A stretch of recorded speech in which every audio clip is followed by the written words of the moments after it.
Good evening, everyone. Kalla here. Welcome to my live stream. Glad you could make it today. So today, for the continuing coverage of the Otome Games Celebration, I bring you the demo for Fate's Masquerade. As usual for this week, there will be a link in the description box to the game itself, as well as a link to the festival as a whole.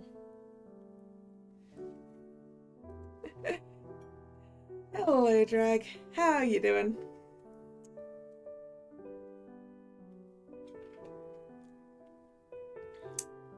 Now, I checked this option as I was setting up the stream, but look, you can tell this is a fantasy story because there's a map. There's a map on the first page.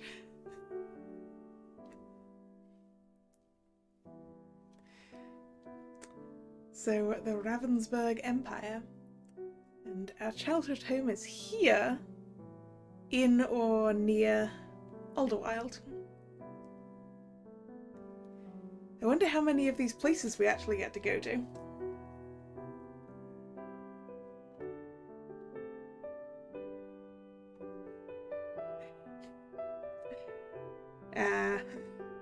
The code's not behaving, huh, Drag? I'm feeling a little bit under the weather. I've had a headache all day, but it's not too bad, so. This is a demo. Yep. The tale is still being refined for its final unveiling. Join the inner court for whispered updates. Links to Discord and Blue Sky. Am I ready to unmask my fate? Yes!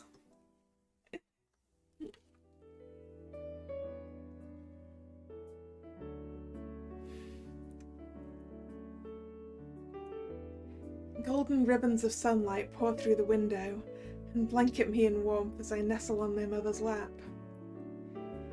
She breathes life into the pages of a book with her low melodic voice. My father kneels in front of me and ruffles my hair with his large hand. Ouch! Daddy, your hand is so rough.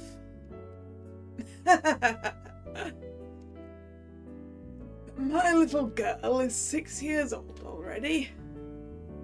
You're growing too fast. You can join me on the training grounds soon. Don't listen to him, sweetheart. Don't be a warrior, be a scholar like me. Solve problems with your brain, not your brawn. Happy birthday, sis. I know you'll excel at whatever you choose. Choose carefully. All your choices matter. Alright. Ooh boy. Ooh boy. Do I want to be a warrior? Do I want to be a scholar? Or both?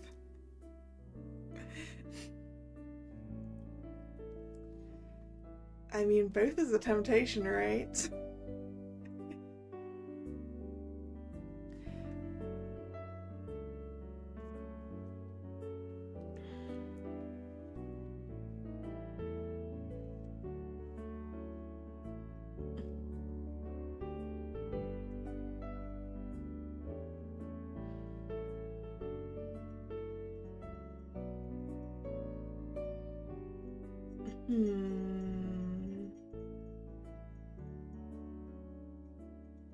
You see, both of those things are tempting.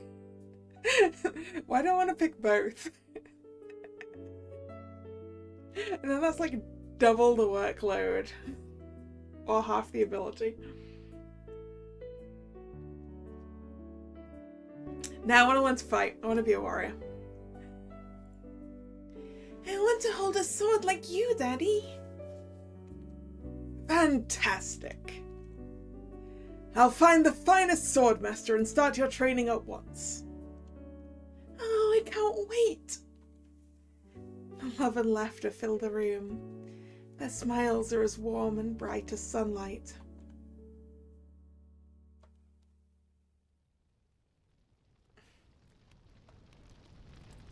Say which is when something terrible happens, right?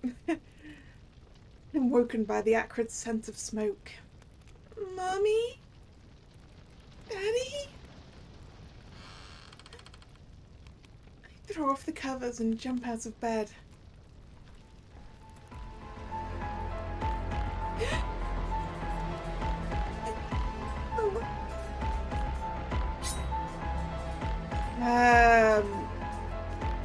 Oh, we are not fighting a fully grown adult. I duck the sword as his sword whistles through the air, missing my head by a hair. My bare feet hit the floor as I bolt for the doorway. But he pivots with terrifying speed and... Uh-oh!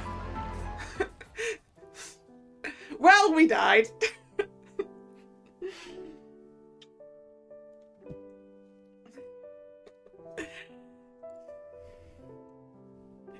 Unfortunately, I didn't make any saves.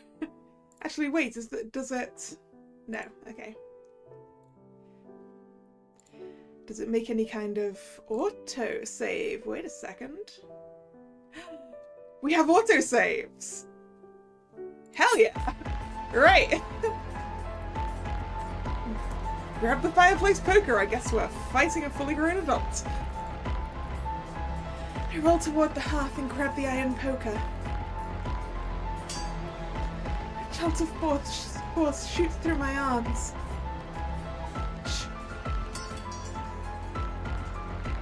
Die!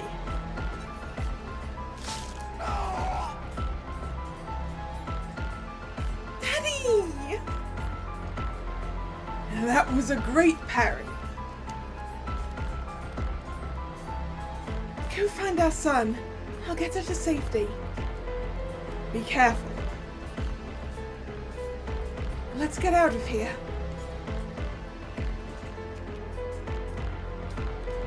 The flames snap at us like starving dogs, while distant screams tear through the night. My mother shields me, pushing forward through the blaze. Listen carefully. She places something hard in my palm. Be brave. Be smart. Our legacy must live on. Yes, Mommy. Oh, yikes. No.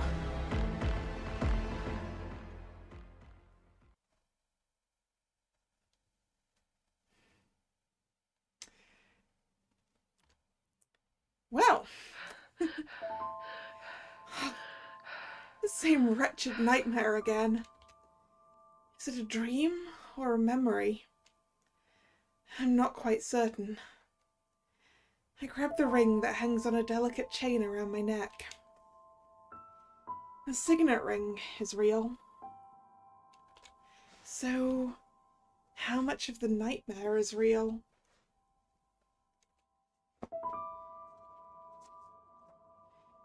With a heavy heart, I slowly lie down and stare at the dancing shadows on the wall. So man, this game is gorgeous, and I'm loving all the animation.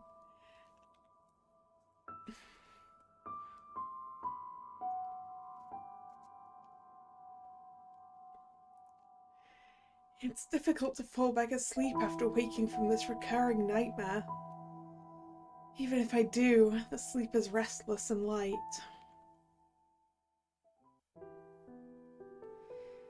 The morning finally breaks after a long, sleepless night. I trace the ridges of the signet ring with my finger, then carefully put it away in my jewellery box.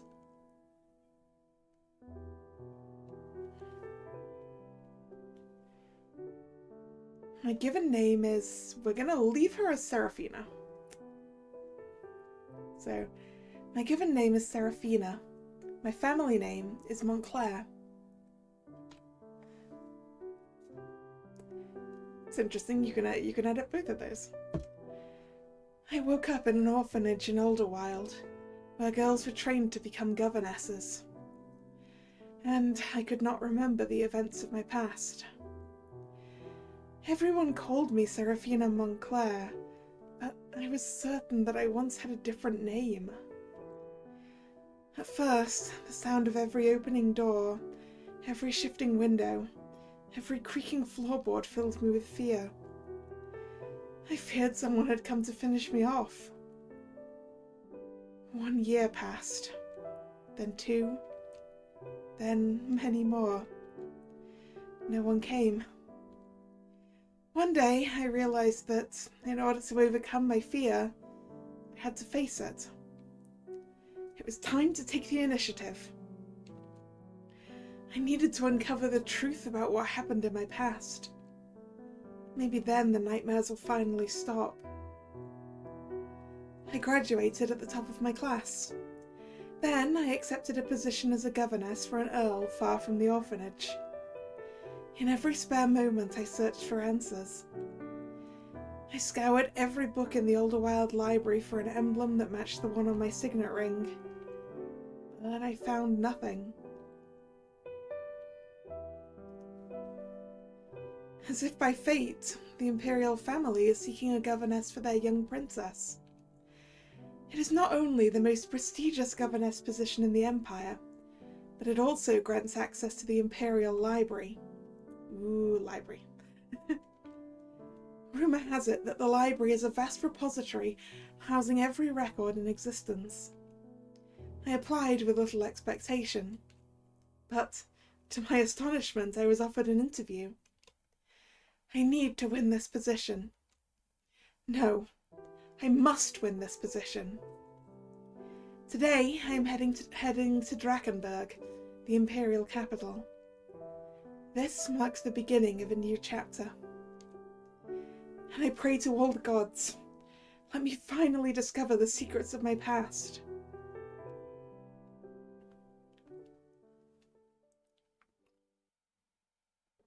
Chapter 1.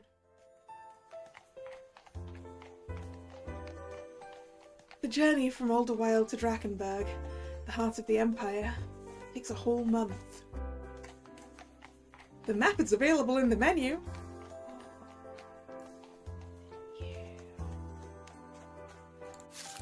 We can look at the map at any time. Yeah, I mean, we are going from here to here.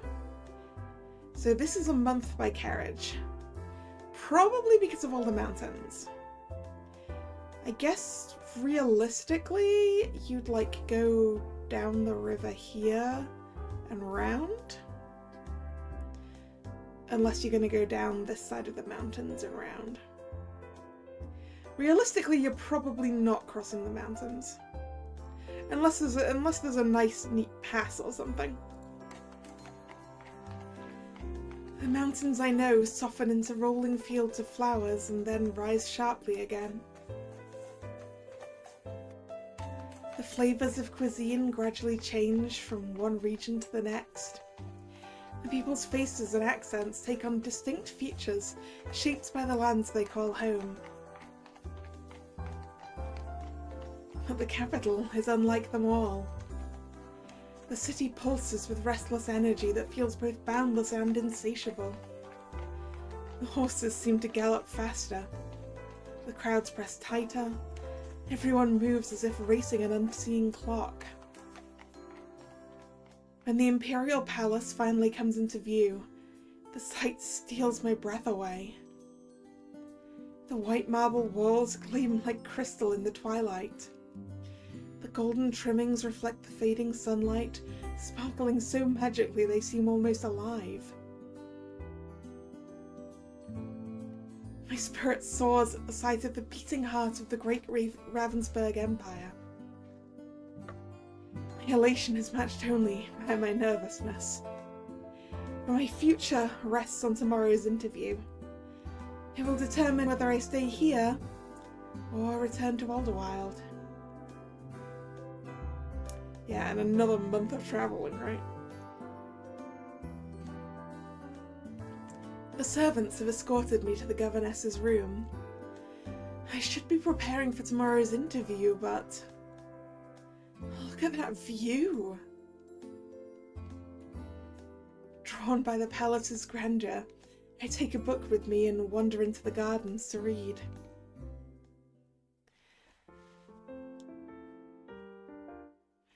I find a secluded bench surrounded by the blooming flowers and let the floral fragrance surround me.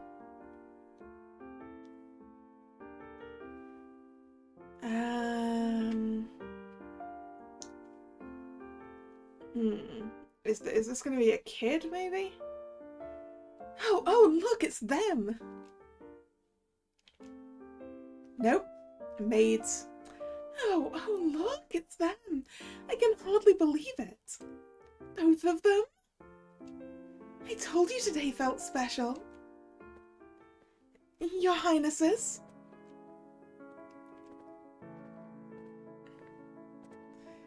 Aha! The love interests. The Imperial Princes. I squint against the setting sun, but I can only make out their silhouettes against the fading light. Then sunset swallows them as they disappear down the path. By the heavens, they are so handsome! I almost forgot how to breathe. Is it just me, or does the Crown Prince seem taller every time I see him? He's not taller, you're just intimidated. Well, can you blame me? He's a legend. The Great Unification wouldn't have happened without him. That's true. He has been leading troops ever since Ravensburg's first campaign, when he was just 14 years old. That's a total of 12 years. So he's 26, okay. Or potentially 27, depending on birthdays, but... Yes, he only stopped last year when the conquests finally ended. Why did it stop? We still don't have Winterhaven and Almaranth. The old Ravensburg kingdom has tripled in size and become an empire. We can't keep expanding. Still, imagine if we conquered the entire known world. Now you're just being greedy. Wars aren't just about gaining new territories, you know. People die. That's why they call Prince Maximilian the Crimson Reaper. Isn't that because of the colour of the Windrake banners? Is it Windrake or Windrake, I wonder? No, it's because of all the bloodshed that follows in his wake. And I'm glad I was born on the winning side of the war. But the second prince couldn't be more different from the Crown Prince. He has the warmest, most angelic smile. He does. Always polite, always generous. Exactly! Everyone at court adores him. Well, almost everyone. Oh? Well, Hanroth didn't. Hanroth? Why not? I don't know. But when I passed by Prince Lucian's quarters last week, Hanroth came rushing out and nearly knocked me over. And then he just collapsed. I tried to help, but he wouldn't even look at me. He just kept muttering, "A devil! He's a devil!" Wait, wasn't he found dead last week? Yes, that very same evening. They said it was gambling debts. I see. Well, both of these princes sound dangerous. I suppose even nobles can lose everything. Yes, that's wild.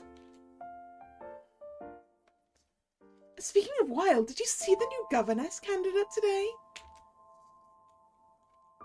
Another candidate? many now? 20? 30? It's an important position. They obviously only want the best.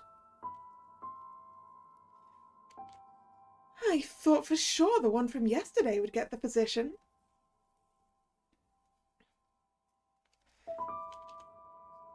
She was governess to a Grand Duke's daughter. And yet she was rejected. Is this family okay? Probably not. So, you saw the one today? What do you think? She has a northern accent. I'd say she's not from around here. Didn't you know? The Imperial family offered several interviews to several governesses from outside the capital. To give the other territories a chance to serve. But we all know it's just for show. Wow, rude much. Yes, I agree. The outsiders have no chance here.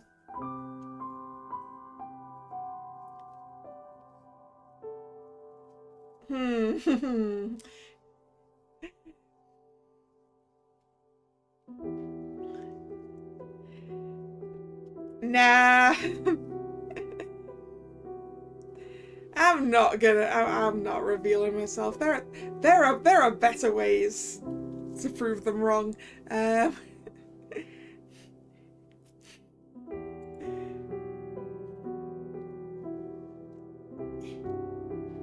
If you have time for idle gossip, then you have time to dust the Grand Hall again. Yes, milady. Oh no, we've been spotted.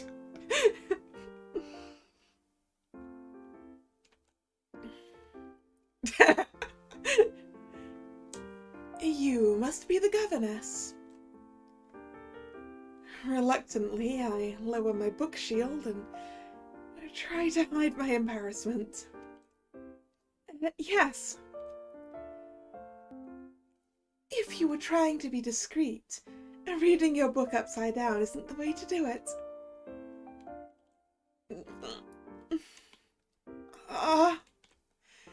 It's only my first evening at the palace and I've already made a complete fool of myself. Maids love unfounded gossip. Don't let them get to you. I will keep that in mind. My lady.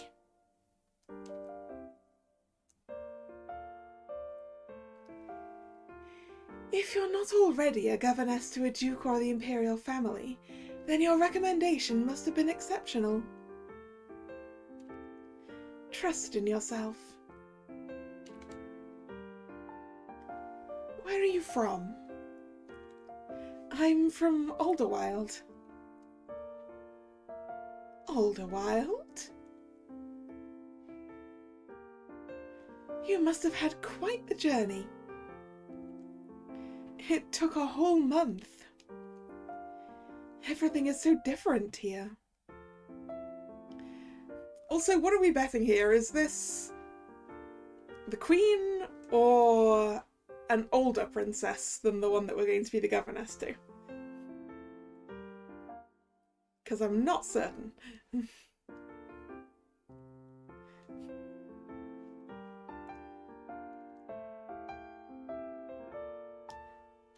I know the feeling. I am from Levenholt. We're practically neighbours. She gives my hand a warm, gentle pat. Don't let this place intimidate you. I think fresh blood like yourself is exactly what the little princess needs. Someone with a worldly view and perspective beyond that of nobles raised within the comfort of palace walls. Should I ask her for help with the interview? I think we should ask for advice. It's always useful. Do you have any advice for tomorrow's interview? Impress the princess. Sorry, impress the princes. Indeed, sorry. Impress the princes. The princes? Of course. I was preparing to speak with the Chamberlain, not the heirs to the throne.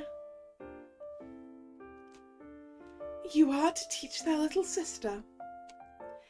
At least one of the two princes will come assess you. How does one impress them? Prince Maximilian can be intimidating, but you must not let his authority diminish you. As for Prince Lucian, he often knows the answers before he asks the questions. So either be honest or make it convincing. Thank you, I'll keep that in mind.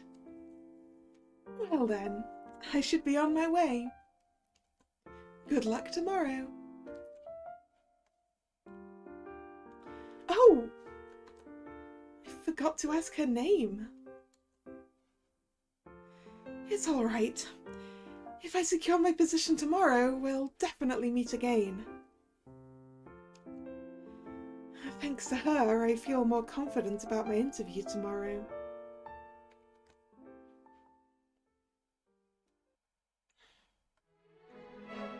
Interview day is upon me. My legs feel unsteady with nerves as I step into the palace's lobby. Whoa!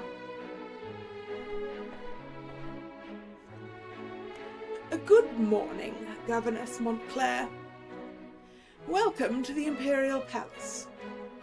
I am the head butler, Mr. Griffin. I hope you had a good night's rest after your long journey. Yes, the accommodation was very comfortable, thank you. I am pleased to hear it. Today's interview is a trial. You will spend the day taking care of Her Highness, and you will receive the results of your assessment at the end of the day.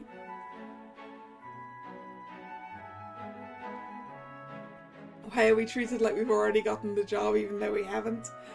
Well, this is basically a trial position for one day by the sounds of it. So essentially we do have the job for today. Follow me, please. I barely have time to process the news before Mr. Griffin leads me down a labyrinth of ornate corridors. Oops, I accidentally skipped a line there. My mind whirls with scenarios while my eyes try to take in the palace's beauty. Finally, he stops in front of an elaborate pair of double doors and pushes them open. Oh, she's adorable! Your Highness, may I present Governess Montclair? She will be looking after you today. Best of luck. I will do my best to be worthy of the responsibility.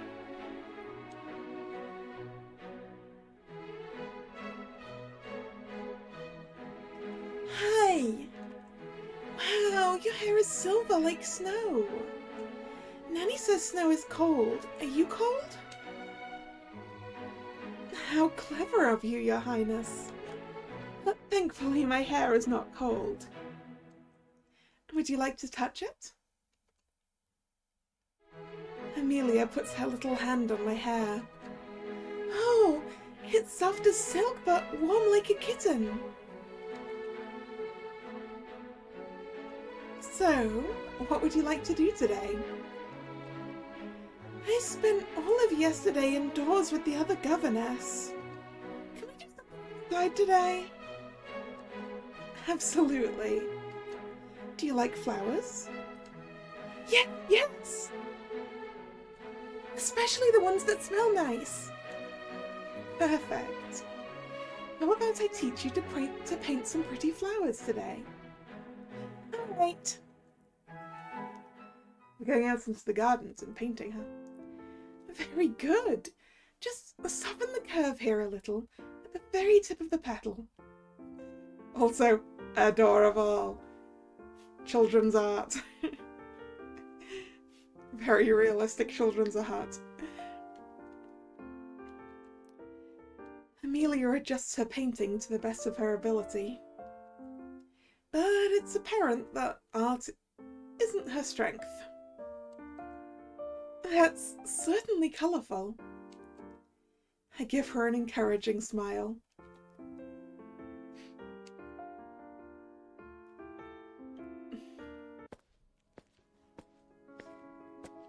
The first test is here.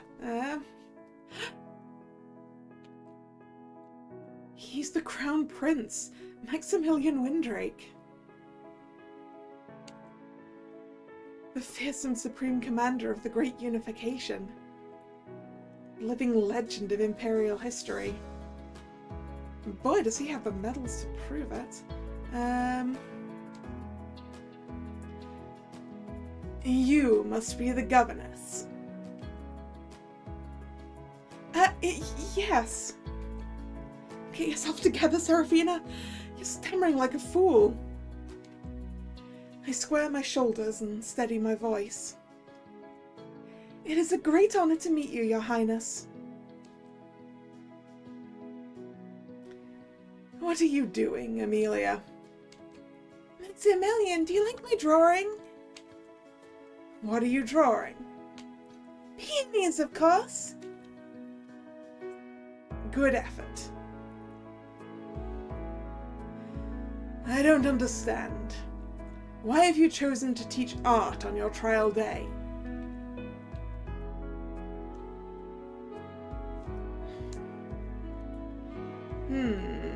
Well, definitely not the last one.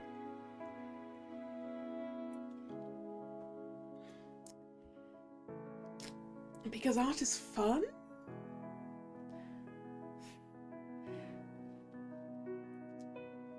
What would you like me to teach seems to go against the advice we got the previous night. So yeah, because art's fun. Creating something out of nothing is fun. I believe children learn best when they're allowed to explore.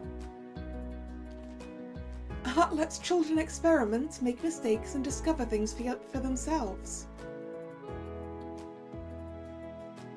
That seems rather unstructured. Don't you follow a curriculum? Fun is part of the curriculum.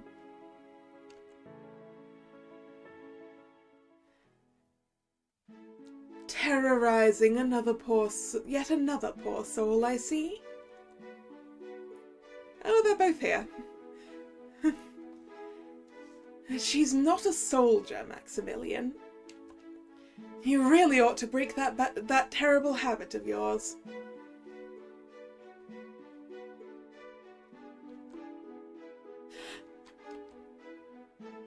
He is Lucian Windrake, the Duke of Goldencrest and the Second Prince. While his brother conquered kingdoms, Prince Lucian integrated them into the Ravensburg Empire through astute diplomacy.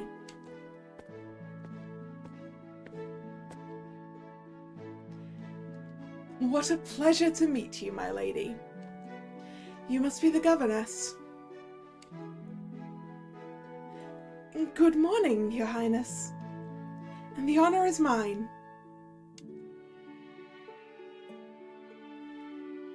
If you lowered your intimidation factor by even half, my dear brother, fewer ladies would flee in terror when you're near.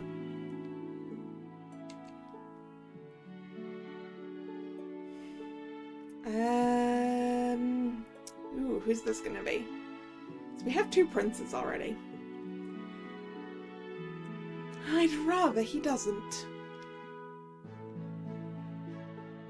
Oh!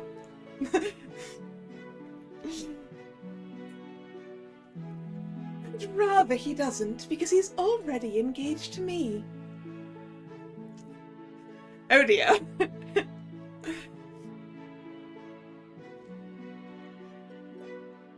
Victoria Rosemore is the only daughter of the Grand Duke of Florendale.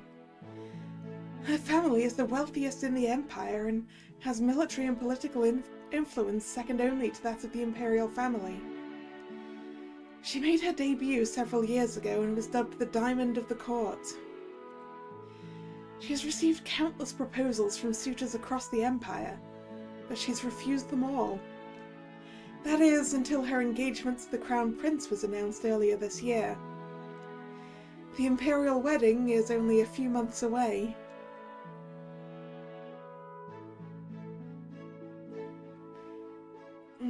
Good afternoon, Victoria. Come now, my dear. She slips her arm through his. Let's have morning tea. My apologies. I'll be convening a war council meeting soon. The skirmishes along the Castellamare have been increasingly problematic. I would like access to the map.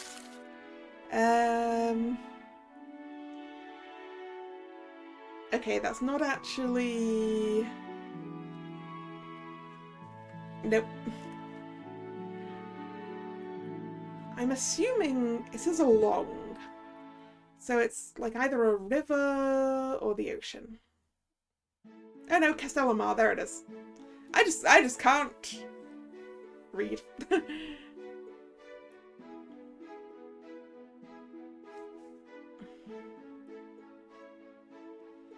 Yeah, so the lady last night was from Pembroke. Was it Pembroke? No, Lavenholt. Lavenholt. And this lady is from Florendale. Okay. I'm gonna get very distracted by this map. In a good way.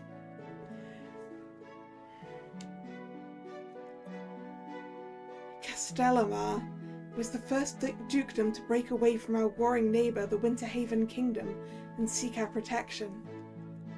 Though it has been part of our empire for over a decade and has been overseen personally by the Crown Prince, Winterhaven still considers it stolen land. War, war, always war. You're back in the palace now. Do try to leave the battlefield behind. It's time you learned how to live at court.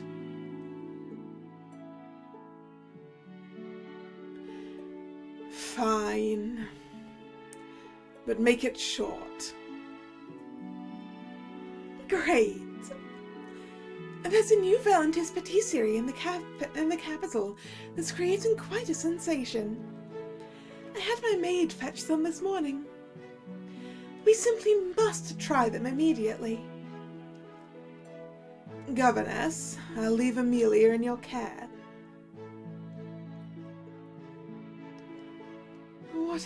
What a perfect union ordained by the stars. The hero and the beauty. Do you think they'll be happy together?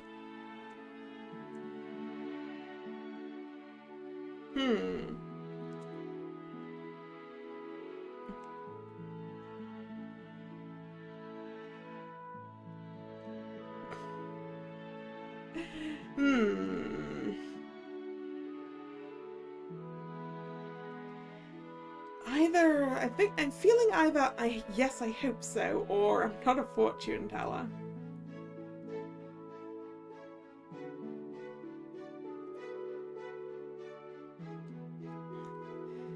Yes, I hope so is definitely the polite answer.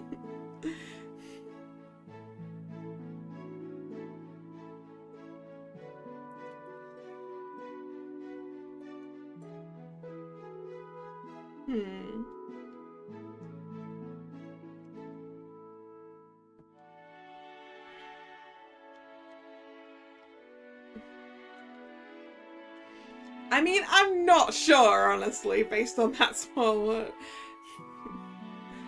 interaction. Yeah, I'm not a fortune teller. Let me just look into my crystal ball. I'm sorry, it says the answer is inconclusive. What? You asked me a question only time can answer. I'm not a fortune teller, so I asked my imaginary crystal ball. Very funny.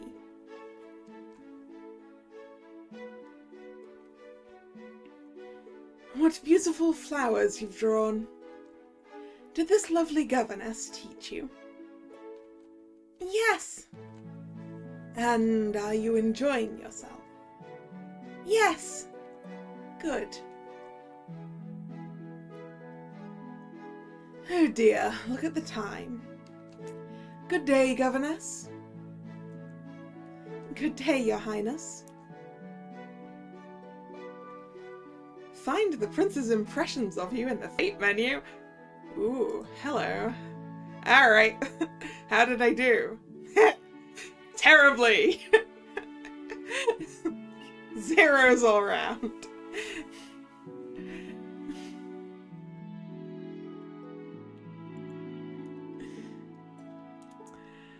As I resume my lesson with Amelia, I can't help but think, have I done enough to pass my interview with the princess?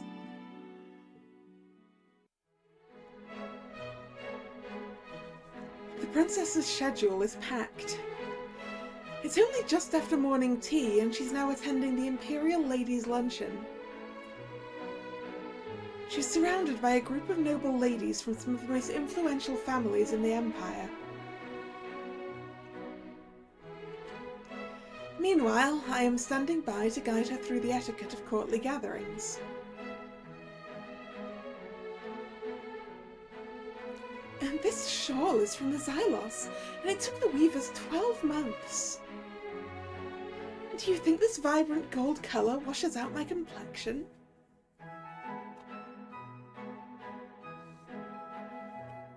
Indeed, it's quite adequate.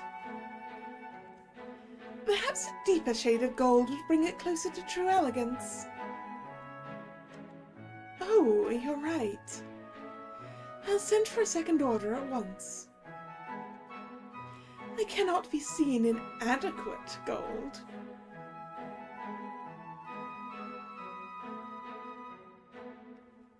And where do they even source their materials? My fulcrum lids has been delayed again. The Winterhaven barbarians have pillaged my family's trade route. It's a massacre, Rosalind. A total massacre of my wardrobe. Juliet taps her fan against the table with grave disapproval. Don't be so dramatic, Margarita. Your wardrobe isn't the problem. My Elmwick tea didn't even get delivered this season. I've heard the farmers were drafted for reconstruction. Why are they rebuilding towers and bastions during harvest season? They should simply wait for winter. Calm down, ladies. Have you forgotten all that just a decade ago our empire didn't possess Liz silks or Elmwick tea? Also, I want to look at the map again. So Elmwick is all the way up here.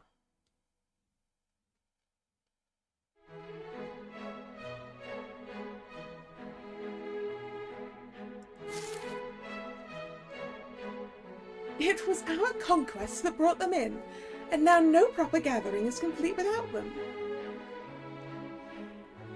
These temporary shortages after such a long campaign are merely growing pains.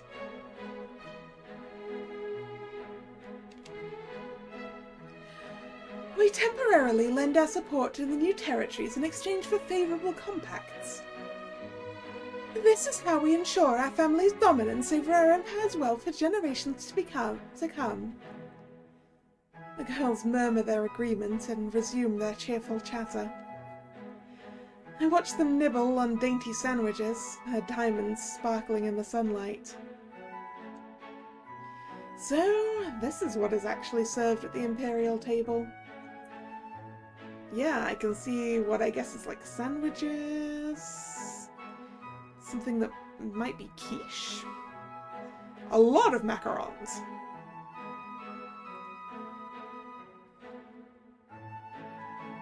Actually, macarons and possibly also macaroons.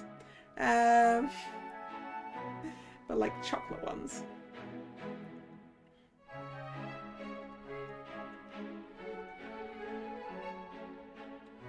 Fine teas, rare silks, and a dash of exploitation? I excuse myself for a moment to get some fresh air and process what I just heard. Why is it a whole plate of cups? They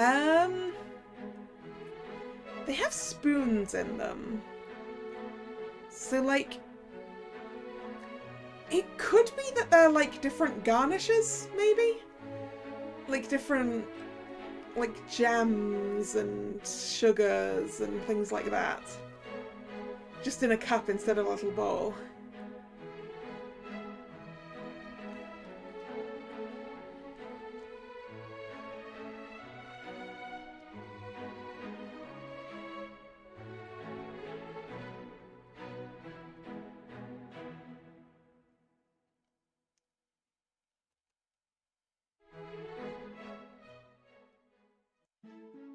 As I pass the flowering bushes, I hear the group behind me erupt in excitement. I turn around to follow their gaze.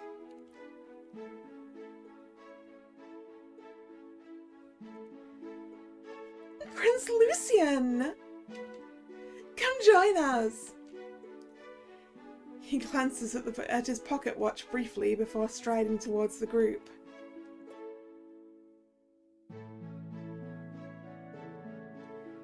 Good afternoon, ladies. Is this the garden luncheon that my sister has been telling me so much about? Yes, Lucien. Look at all this. Yes, Lucien. Look at all these cakes.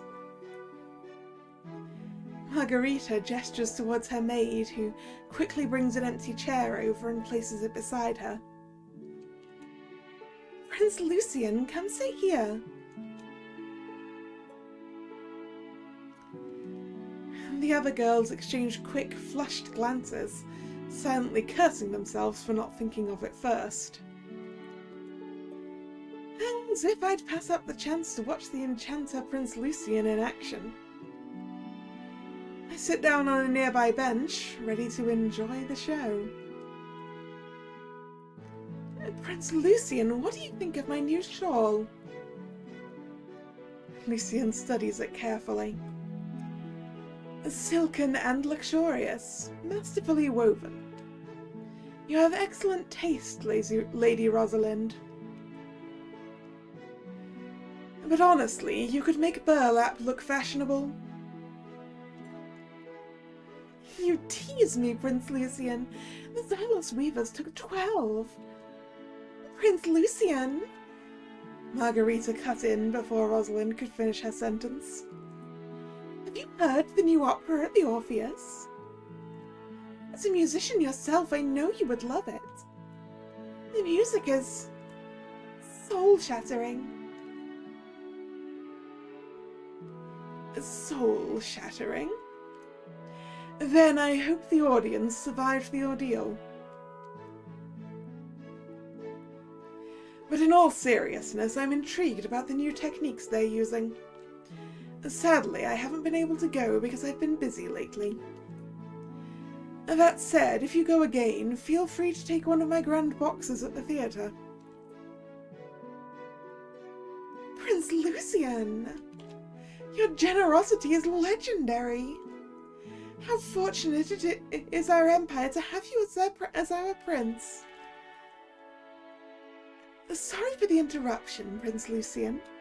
We just acquired the most magnificent stallion. He's a purebred frostwind and rides like a wild storm.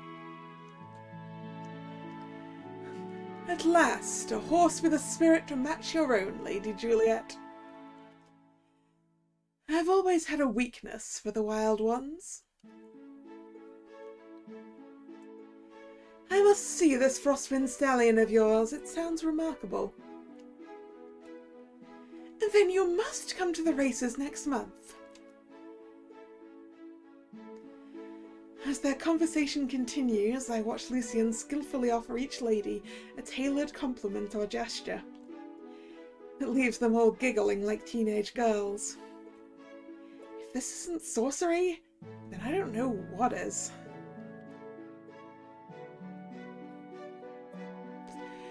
Thanks for your wonderful company, ladies. But I must get going. Enjoy the rest of your luncheon.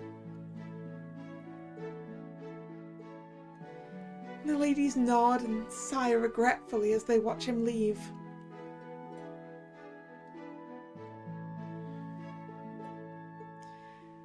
I watch Lucian in awe as he strides across the glass house. Then, as if he senses my eyes on him, he goes perfectly still. Oh no! He didn't see me, did he? Closer. Closer still, until he stops right beside my bench. Oh no. No, no, no.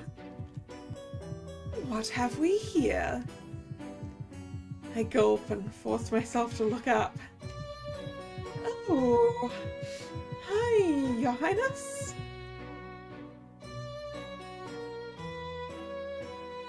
He sits down next to me and rests his arm on the back of the bench. His fingers brush my shoulder as they pass. He moves a little closer, and I back away. Now my side is pressed against the rosebush, its thorns pricking through my blouse. The sweet scent of the roses overwhelms my senses, making me dizzy. Did you enjoy watching me?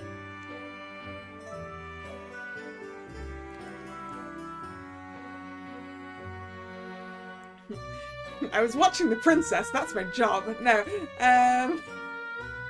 we were told to be honest. Yes, I did enjoy watching you play those ladies like a fiddle. Yes, the performance was quite fascinating. All the ladies are pining after you, thinking they have a chance. But you don't like any of them, do you? What was I watching? A comedy? A tragedy? Or a tragicomedy?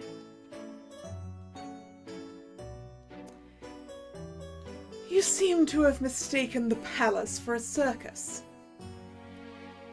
Honestly, it doesn't seem like there's much of a difference at this point. Girl!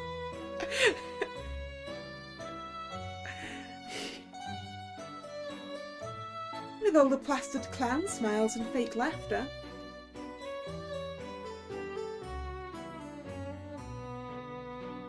Oh good, he's entertained. Entertained and not offended. That could have gone either way. I'm honestly not sure if you're bold or just reckless. Either way, it's highly entertaining. I shall allow you this indulgence. But should there be a next? He slowly tilts my chin upward with a single finger. I won't be so forgiving.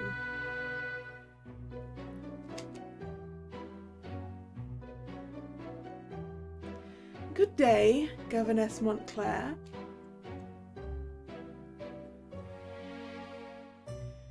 Then he strolls away nonchalantly. That was close.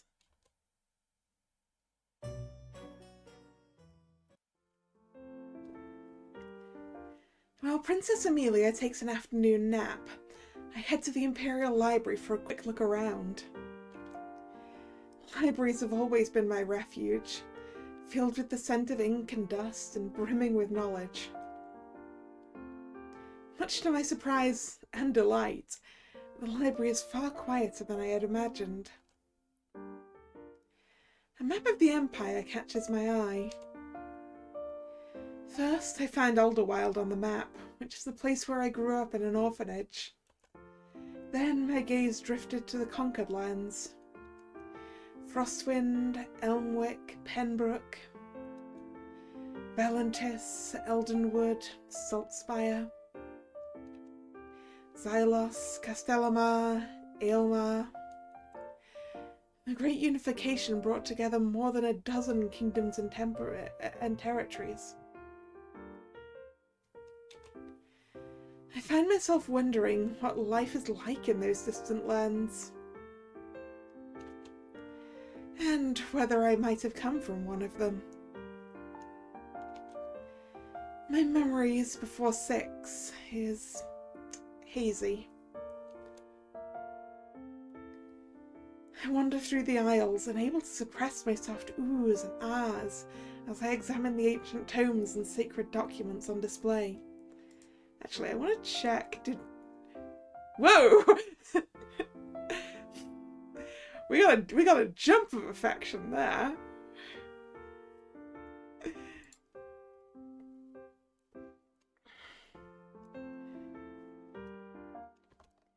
If I win this position, the answers to my past are somewhere in this room. I can feel it. The library doors suddenly swing open, so I peek out from behind the bookshelves. It's the Crown Prince. Fancy seeing him here. Griffin, I need a stronger stimulant. But, Your Highness, the physicians have warned... Oh no, this is a personal conversation, not meant for my ears. I hurry further down the aisle only to reach a dead end and realise there's nowhere left to go. Looks like I'll just have to wait until they're gone. I am well aware of their warnings, but the northern reports will not read themselves. Do as I instructed. Dude, you need to sleep. Sleep will help you better than ordering a stronger stimulant.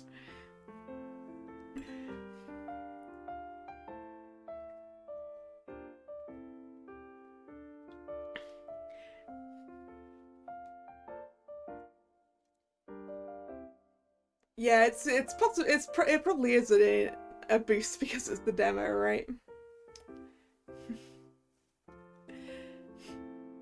This is probably just out of the maximum amount that you can obtain during this demo here.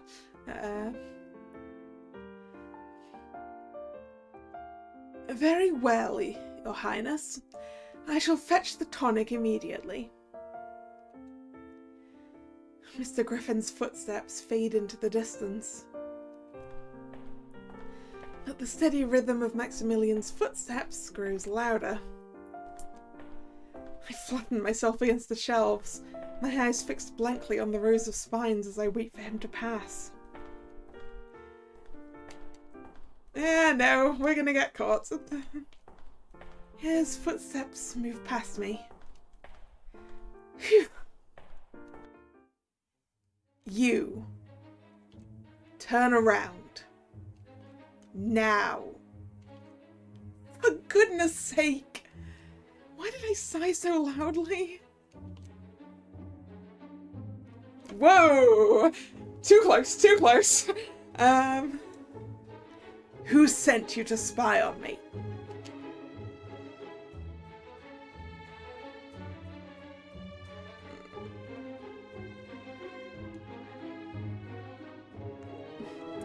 Well, I see that we don't have a no one option.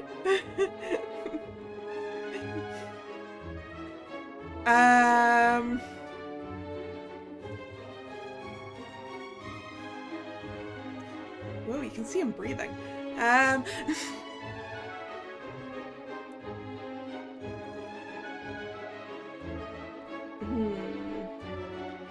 So Lady Victoria was his fiancée. Right. So his fiancé, his brother, or whatever You're the Spy will get me.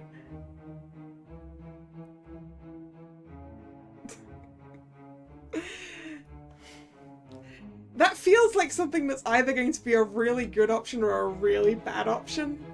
And that makes it very tempting. I was here first.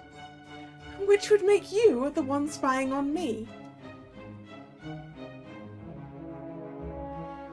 That's...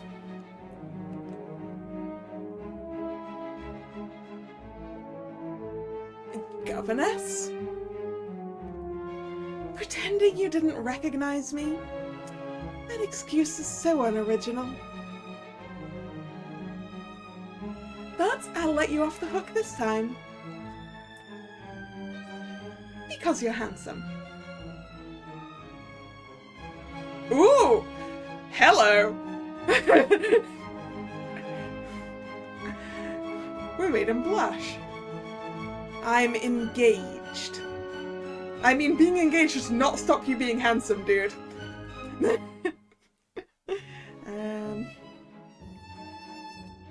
Just means I'm less likely to make a move. Doesn't make you any less handsome.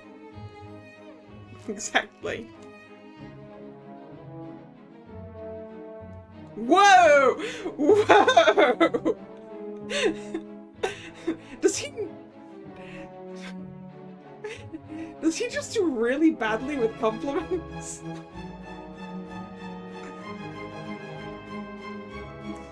Damn it, he's cute.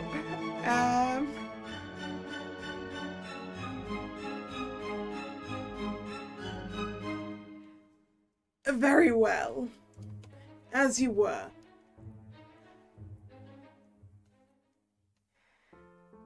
I wander the aisles of the library for a while. Before long, it's time for me to return to my afternoon lessons.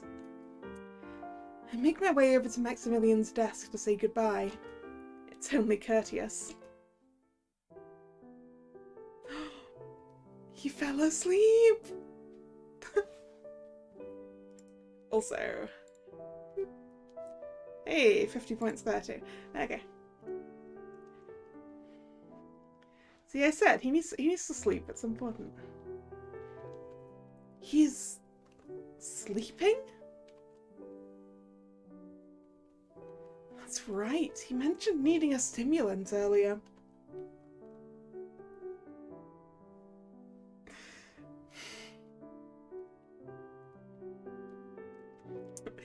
Today, in things that could be very dangerous to my health, let's see what he was doing. I'm curious.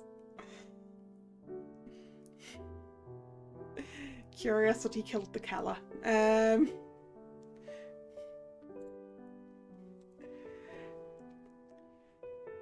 He's reviewing the defense plans for the northeastern borders. He's working on the defense plans for the Northern Territories. I study his strategy for a moment. It's a wartime approach. Costly, but effective. And his handwriting is... atrocious. It's a chaotic tangle of sharp, illegible characters riddled with corrections. Well, I mean, if he's been commanding armies since he was 14... Actually, no, wait. No, 14 is a bit too old to make that an excuse for him not being able to write clearly. Nothing like the decisive, meticulous commander portrayed in the books.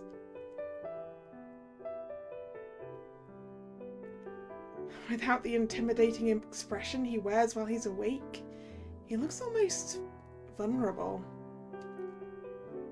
Uh-oh.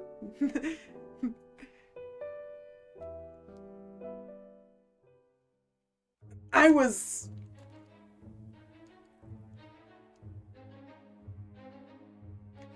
If you've finished gawking, you may leave.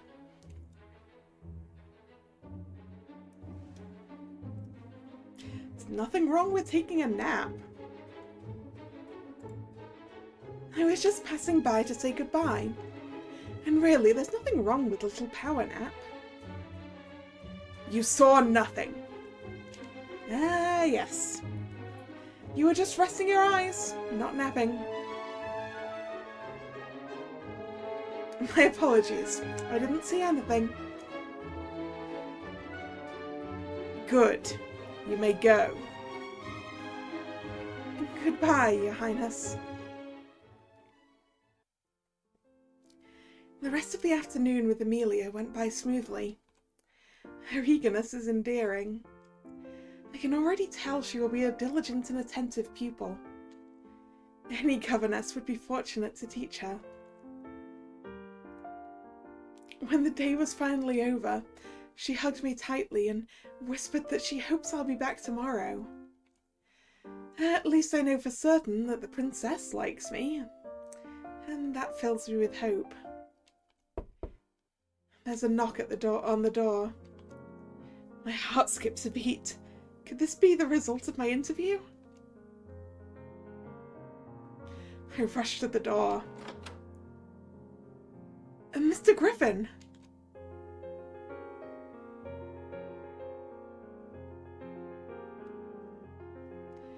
He hands me a wax-sealed envelope. Thank you for your time, Governess Montclair. The result of your interview is enclosed. He bows and leaves, and I quickly close the door behind him. My hands tremble as I break the seal and pull out the contents.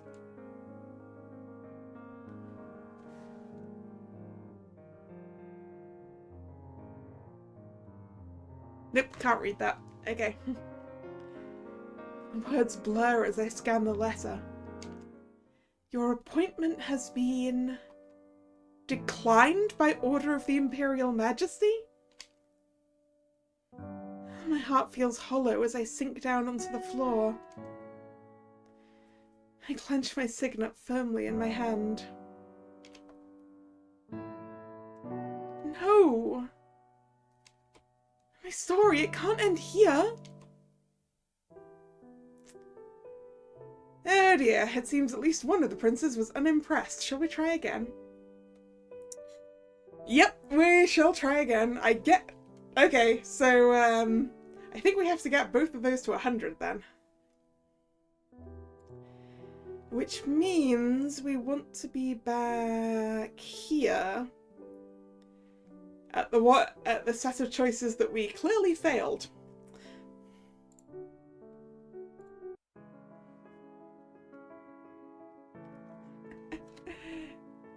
Hello, Nick. How you doing? We just got a failure end.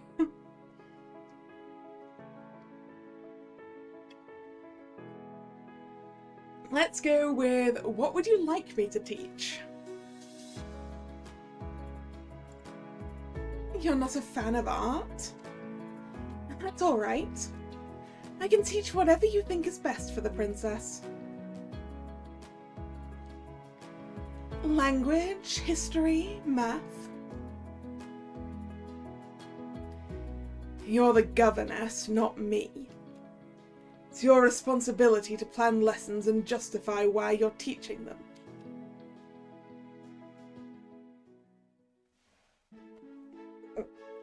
Well, I think that went poorly. Still. Skip was that button, I think.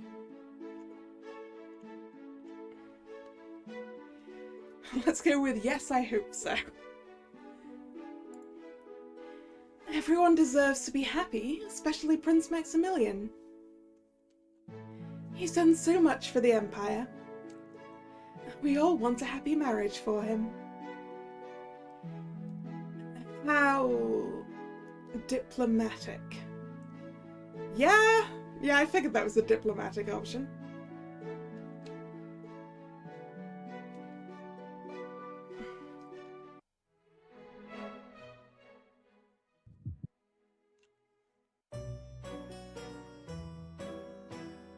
Now, so that second one gained us like half points.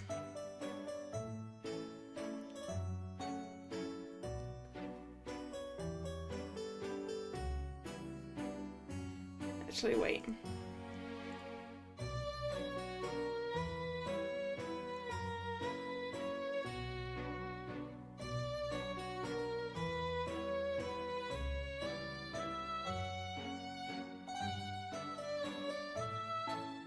I don't know what you mean, Your Highness. I was only observing the princess. Teaching her etiquette is an essential part of her curriculum. Oh. From halfway across the glass house. That's a curious way to teach a pupil.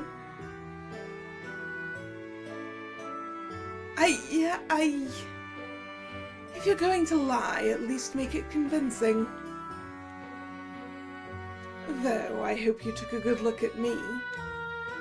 Because it was your last.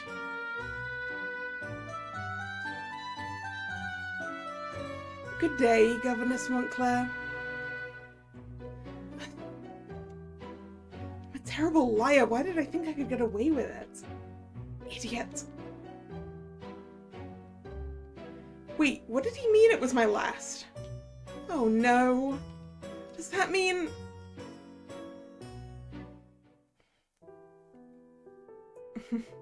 Need to work more on those lies. Okay.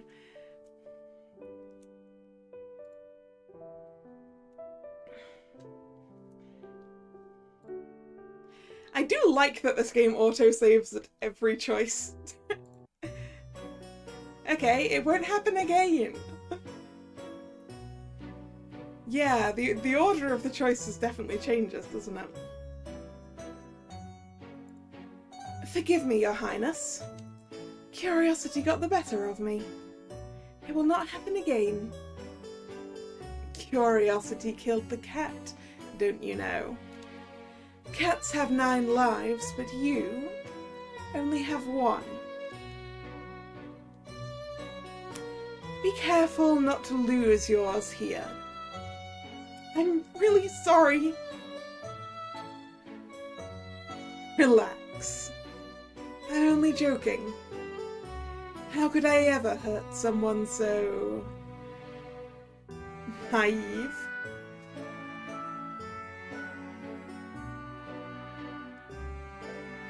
Good day, Governess Montclair. Then he strolls away nonchalantly. That was close.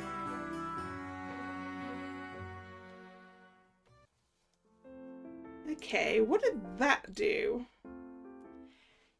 That zeroed still.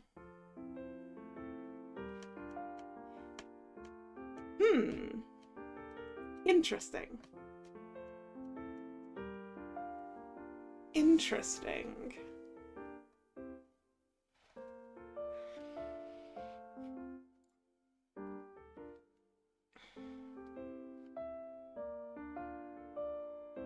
A good, a bad, and an end option per choice. It seems like that could be it. Which is interesting. So, like, how...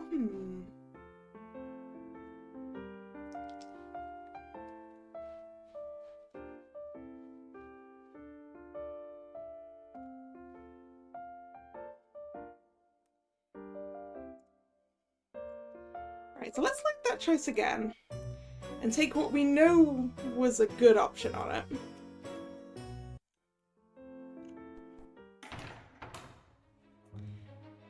This one seemed to work well. But maybe the thing about the nap, or maybe... Right, let's take a peek at her notes. We could just pick the flirt option. So we're at 50 and 50 here. So did the nap thing remove that? I didn't check.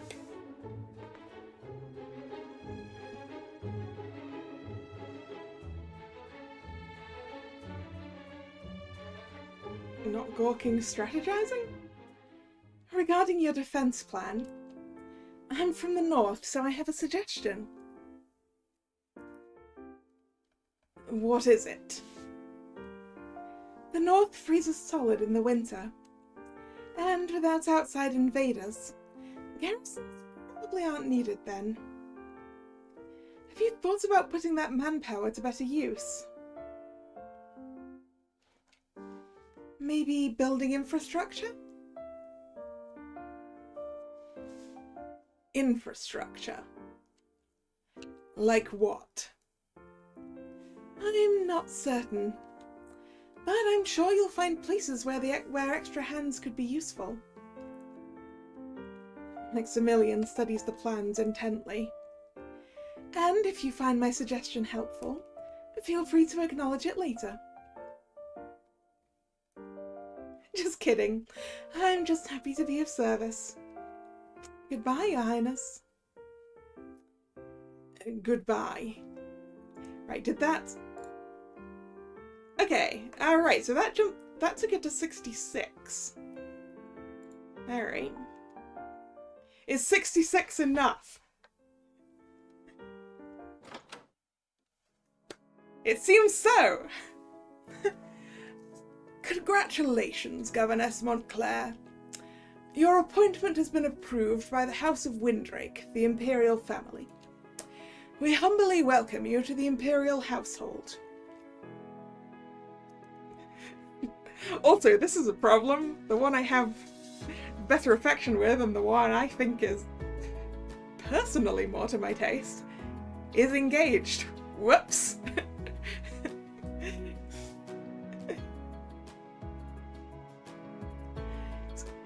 He bows and leaves, and I quickly close the door behind him. My hands tremble as I break the seal and pull out the contents.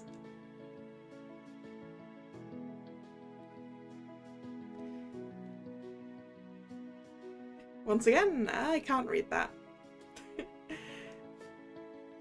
Not even sure what language it is.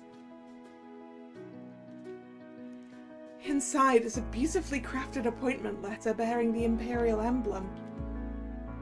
I gasp with joy and press the letter to my chest. I take the ring out of my jewellery box. I've made it! And I can't wait to begin my life at the Imperial Palace.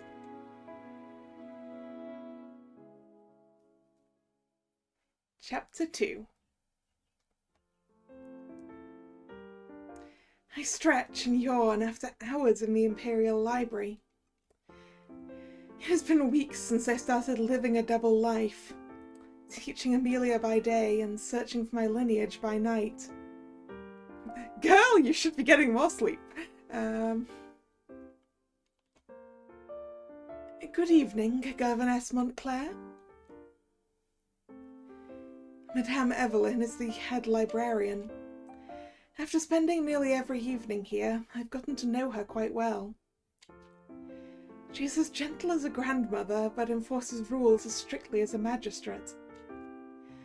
Unless you're a cat, in which case she will let you get away with almost anything. Back again today. I don't believe I've seen a governess quite as hard-working as you. Ah, well... one can never know enough.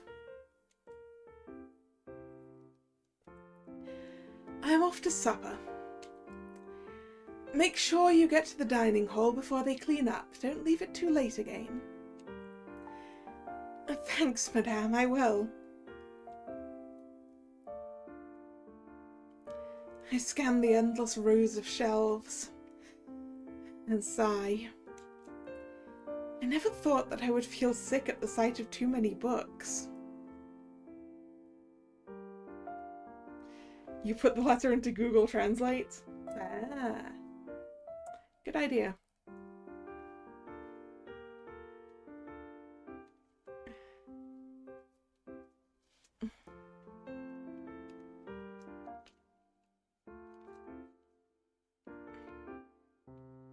I'm actually surprised Google Translate picked it up with all the fancy penmanship. The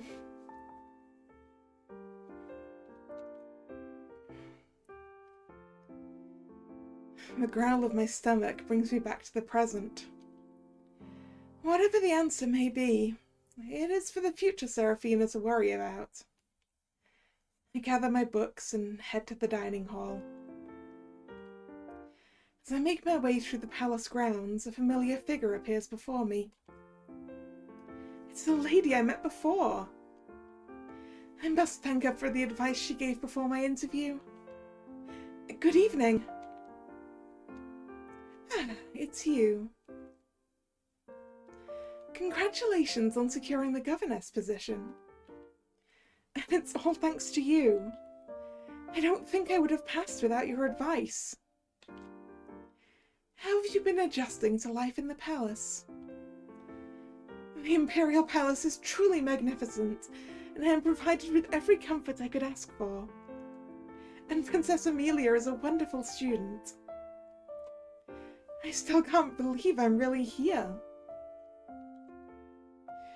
I stopped myself mid-ramble, realizing that we still haven't properly introduced ourselves. By the way, I'm Seraphina Montclair from Alderwild. What a lovely name, Seraphina. I'm Nerissa Valine. I assist His Majesty with his private affairs.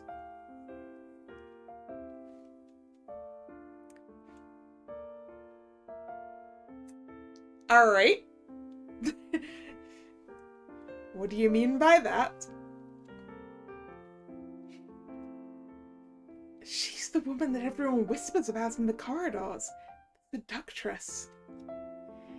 The tragic death of the Empress after Amelia's birth left the Empire in mourning, except for the Emperor himself. Rumour has it he has been captivated by a commoner long before...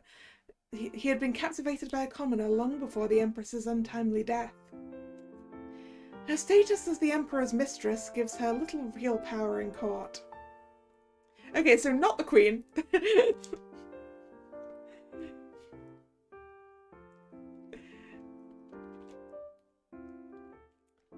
You must have a lot of questions about the palace. Yes, I do.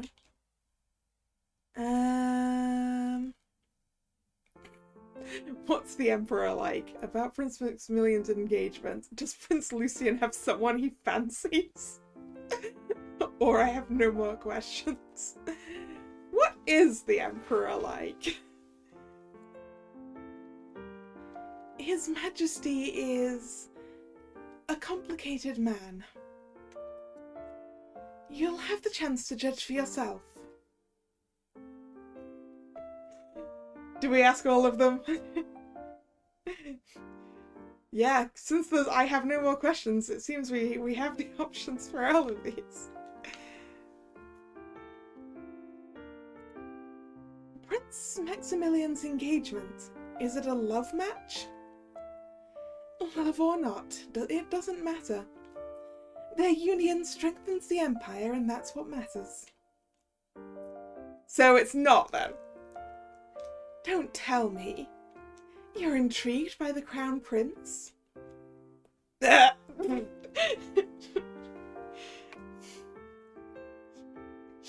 Unfortunately for me, yes.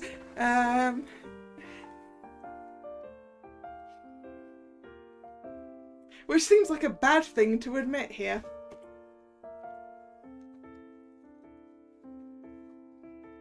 Hmm.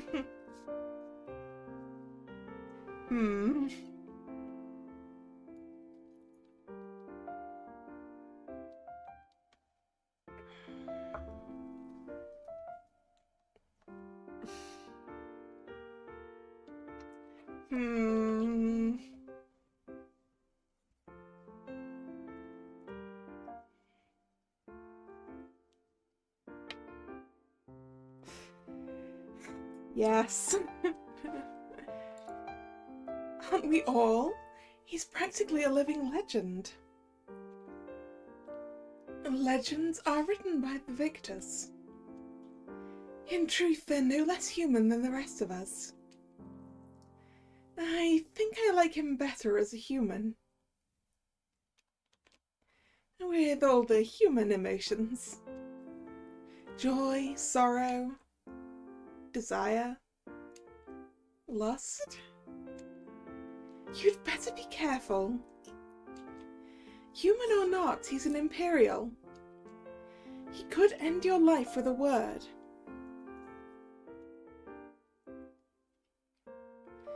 And so could his fiancée.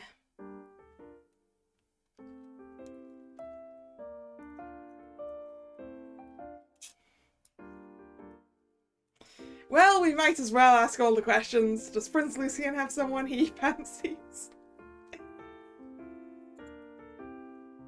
Have you fallen for him already? Nope. Smart. He's not as harmless as he appears. Well, yeah, I got that impression. Leave that sort of trouble to the court ladies. You'll find no shortage of decent men in the capital. Alright, I have no more questions. Thanks for your insight. You're very welcome. She glances at the darkening sky. Pardon me, but I must be going. The Emperor does not like to be kept waiting. Enjoy your evening. Good evening, Lady Nerissa.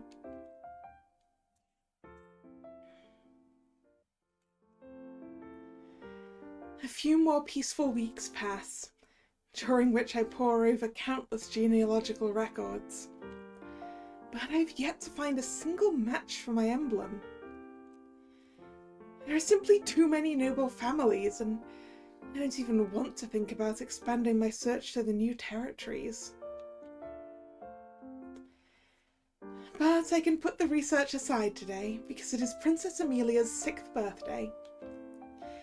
And I will get to see the princes. I had assumed that living in the palace would mean crossing paths with them every day. But in reality, they are as elusive as unicorns. I am the first to arrive at Amelia's room. Happy birthday, Your Highness. You look especially radiant today. Thank you, Governess Montclair. I gift you stories of brave and clever princesses who are just like you. Alright, what does that say? Cod debitis pertinacia. I have no idea what that is.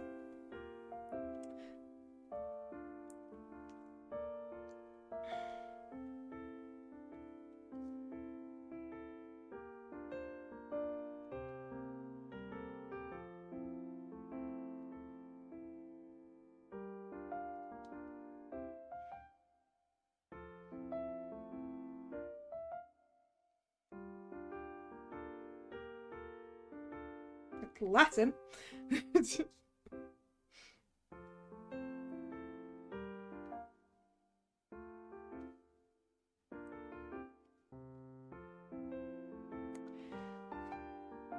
Google does not want to help.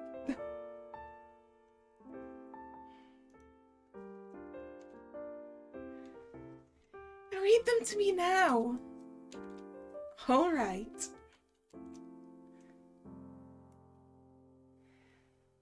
I'm reading the book to Amelia when there is a knock on the door.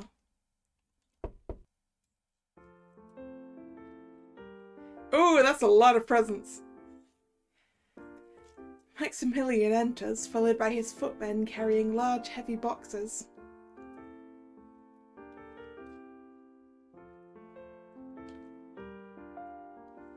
Good morning, Your Highness. Good morning, Governess Montclair. Happy birthday, Amelia. Thank you. As soon as the footmen set the gifts down, Amelia rushes over to pick one up. She unwraps it to reveal paints, sable hair brushes, and expensive pigments. That's a lot of paint! So, you've changed your mind about the importance of art lessons? Maybe. Oh, I love these colours! Amelia squeals as she sifts through her new treasure. Happy birthday, Amelia. Thanks, Lulu. Good morning, lovely governess.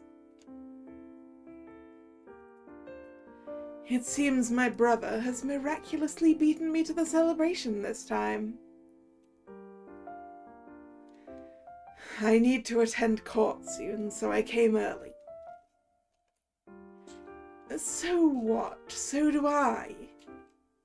He casually shrugs. That doesn't mean I intend to arrive on time.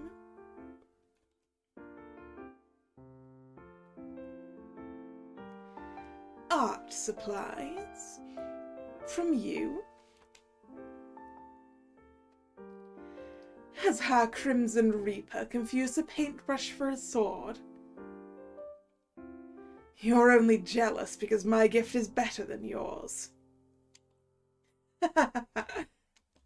If you say so. He produces a small, ornate box. I got you this, little Amelia. Inside the box is a delicate locket that opens to reveal a painted miniature of the siblings.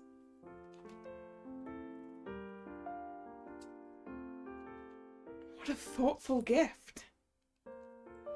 I wish I had a locket with my family's portrait so I could gaze upon their faces. Happy birthday, little one. Now I can see you two every day. Lucian gently ruffles her hair. Exactly. He casts a playful glance at Maximilian. Take note, brother. This is the true art of gift-giving. I believe that a gift's value is decided by the recipient, not the giver. Governess Montclair, if you were to receive our gifts, which would you prefer? Why are you asking me? Oh no, why does Lucian have to drag me into their crossfire?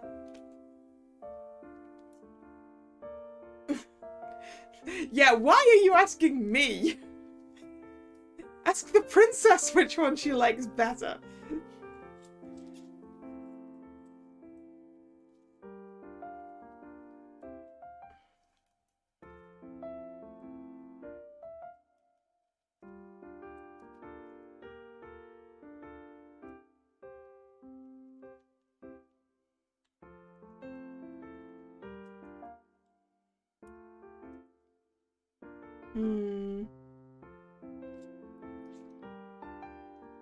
The princess is going to be biased. Yeah, but she's the one receiving the gifts, so... And I'm not going to be biased.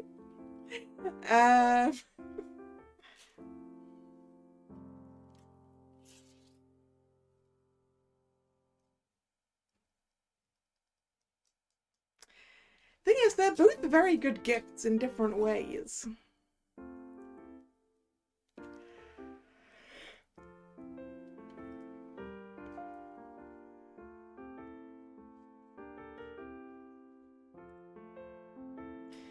I mean, a locket like that would make Seraphina's search for her parentage a lot easier. But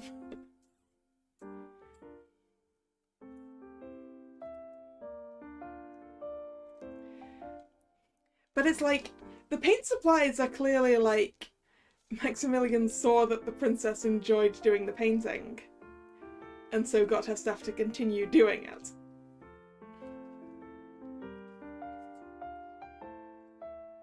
I don't know, it might be more thoughtful in a way. I think the paint supplies. Someone once expressed concern about my teaching methods, and now he seems to have had a change of heart. Which means I may be able to convince him to join my art class.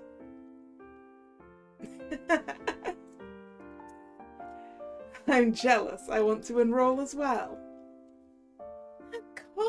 Of course, the more the merrier. Very well, I must go. I will see you and Amelia at the dinner this evening.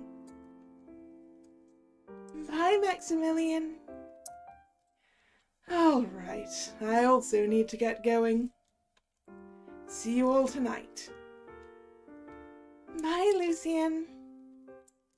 Goodbye, Your Highnesses. I thought you were planning to be late for court again. Who says I'm headed for court? Since you consider yourself an art connoisseur now, I'm on my way to commission a grand family portrait just for you. It'll be perfect for your study. Spare me the trouble. Keep it for yourself. I chuckle at their light-hearted sibling sparring as their voices fade down the hallway. I look back at Amelia, who is now gazing at the portraits in the locket. What's the matter, Princess? The portrait is missing Papa. I haven't seen him in such a long time. Ah, Emperor Alaric. The elusive Ravensburg sovereign. In the months that I've served as Amelia's governess, I haven't seen the Emperor even once. If he can't come to us, perhaps we could go to him instead? Go to Papa? You could even bring him a small gift. A gift? Like what? My gaze drifts to the table where I see the paints on the locket the brothers have gifted, and an idea strikes me. I know. I lean closer and lower my voice conspiratorially. Something very special. What? What is it? Something I'm certain your father will love. Art for his fridge. Sorry, not a fridge. They probably don't have fridges. I whisper the idea into her ear. Yes, I'll make it right away.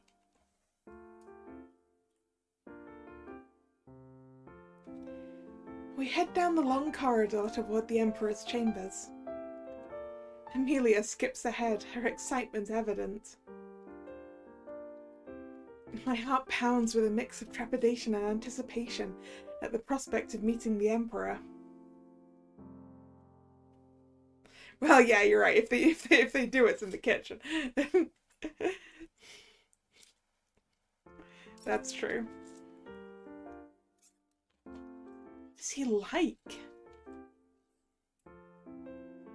Princess Amelia would like to see His Majesty.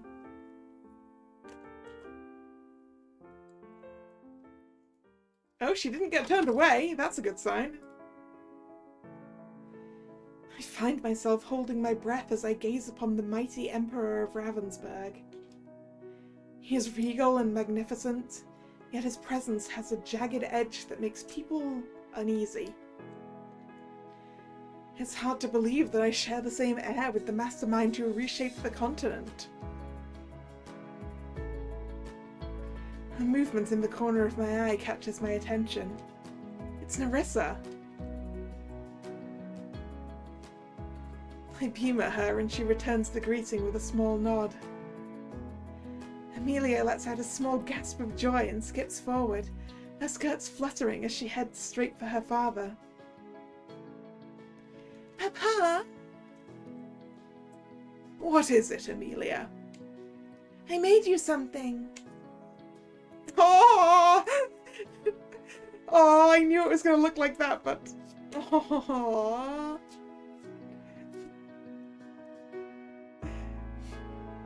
6-year-old art.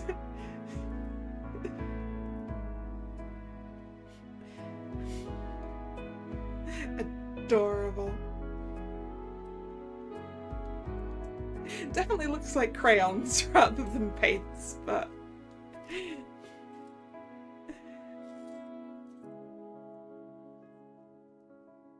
Eagerly, she holds out her painting to him. It appeared on the desk. Governess. Yes, Your Majesty? Was it your idea to bring Amelia here today? Yes. Why? Because she's your daughter and she misses you? Dude.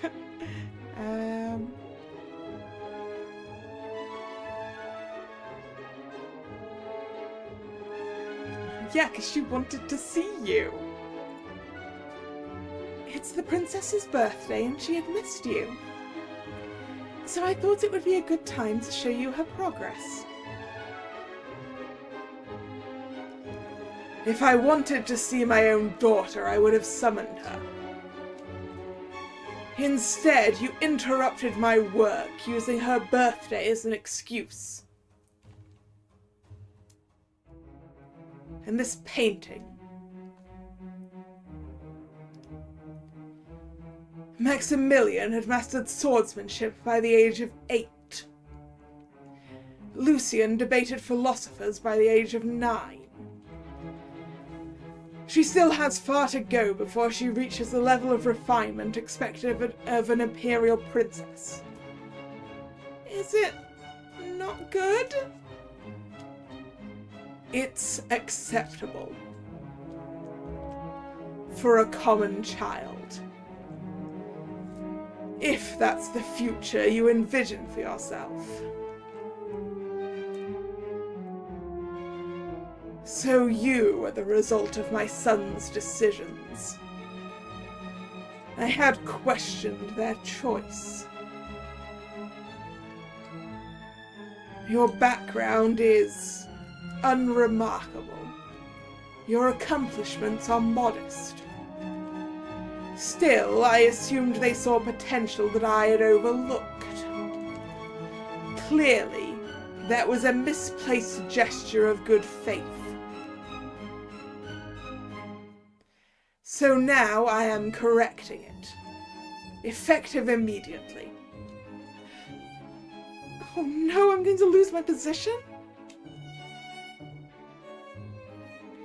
Your Majesty? Not now, Nerissa. With all due respect, what use are swords or philosophy to a princess? Her role isn't to compete with your sons. It's to secure alliances through marriage. To be charming. To be beloved. Is this a masterpiece? No. But it demonstrates a strong sense of family loyalty. Isn't that the most important quality you want in your children? She offers him a cup of tea. Please, take a break, Your Majesty. You've had a long morning. There's no need to dwell on a child's painting. The princess is still young, and I trust the governess now understands exactly what is expected of her. As the Emperor takes a sip of the tea, she glares at me. Yeah, that is a glare. That is a glare that says, "I just saved your neck. You better fix this." Her message is unmistakable. Go now. I take Amelia's hand and hurry her out of the room and away from the Emperor's gaze as quickly as her little legs can carry her. She's crying as well. How could he be so mean? I don't dare breathe until the grand doors swing shut behind us. In the hallway, Amelia buries her tear-streaked face in my skirt and muffled her quiet whimpers. He thinks I'm bad. I wrap my arms around her, but my hands are shaking so much I can barely stroke her hair. I'm sorry, Princess. It was foolish of me to think that all fathers are like mine. If it wasn't for Nerissa, I would have lost my position. I will not make that mistake again.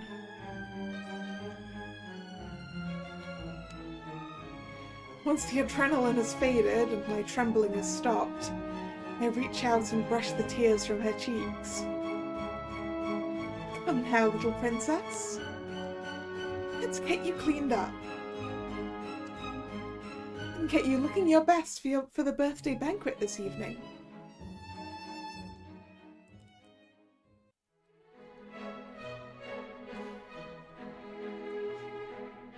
Oh look, the Emperor is here.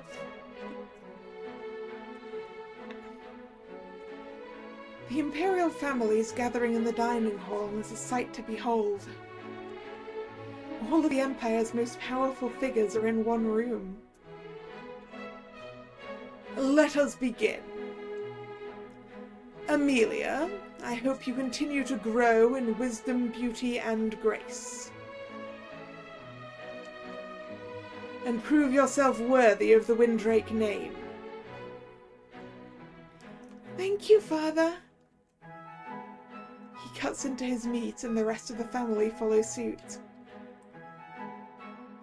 It's a rare pleasure to dine together as a family, Father. I believe the last time was on my birthday. And that was months ago, and there was a large, noisy crowd. The Windrakes always dine together on birthdays. The tradition of Ravensburg must be upheld, especially by the imperial family.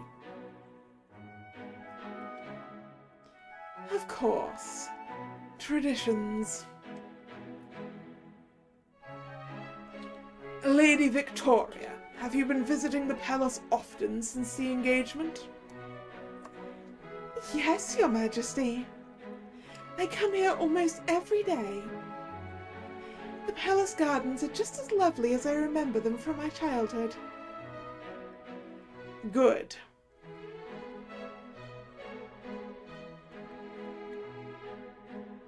And has Maximilian been a gracious host? He has been, Your Majesty, but... Prince Maximilian is burdened with many responsibilities. It is difficult for us to spend time together.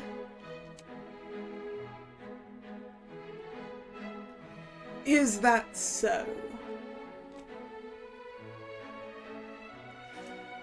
Are you too busy to attend to your future crown princess? My apologies, Father. There are constant reports requiring immediate review. The question is this the truth, or is he using this as an excuse to avoid her?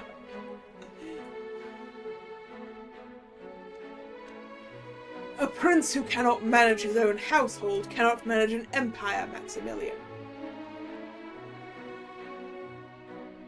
Make the time. Understood. Speaking of reports, have you finalized the defense plan for the northern borders? Actually, I've made some small changes. I reduced the size of the winter garrisons and redirected the manpower to road reconstruction and maintenance. Why? He did what we suggested. To improve communication with the border regions for easier control and trade, and to increase their economic reliance on the Empire. An interesting gamble. But an open road also allows the traitors and invaders to reach the capital faster. Do you have a large enough garrison in case of a conflict? Yes, this strategy is only being implemented in parts of the northern border for now. Hopefully we can find the right balance in a few years. Dangerous for you to play architect when you are raised the commander, Maximilian. I'll allow this experiment of yours.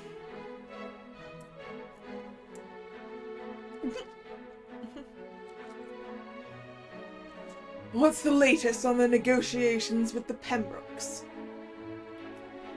He is insufferable as usual.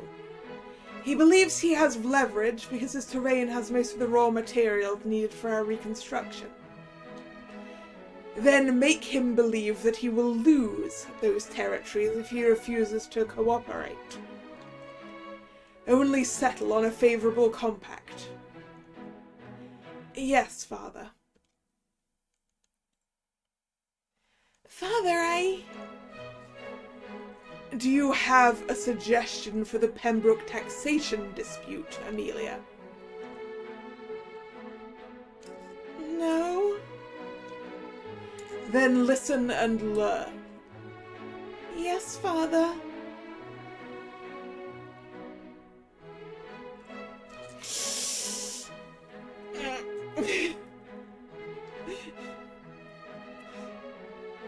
That bottom option feels very dangerous to our employment. It would make Amelia like us more, however, that guy's terrifying. Why does it feel like Amelia is the unwanted child of a mistress? No, I think it's more because we were told that the Empress died giving birth to her. So that's probably why he's being an ass about it. He's probably blaming her for that somehow.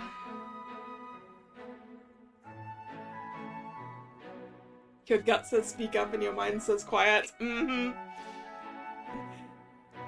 We are not rocking the boats with the Emperor in the room. I might try my luck with the princess, but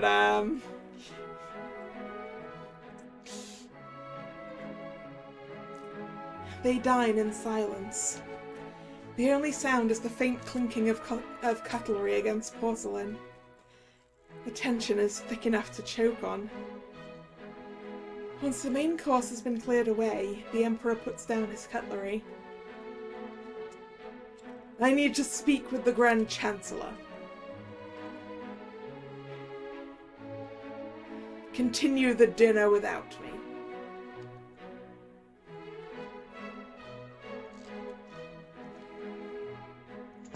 He exits without another look as the doors gently shut behind him. The moment he leaves, the tension snaps like a cut wire. Honestly, the man has a remarkable talent for turning fine wine into vinegar. Be respectful, Lucian. Now the food'll taste better. It feels like he was only here because, as you said, it's tradition that we dine together on birthdays. That's probably the whole reason he was here, right? I am being respectful. I waited until the door was closed. Surely you agree, Victoria? His Majesty has been nothing but gracious to me. Oh yes, we all saw that. I'd wager he'll treat his future Rosemore daughter better than his own.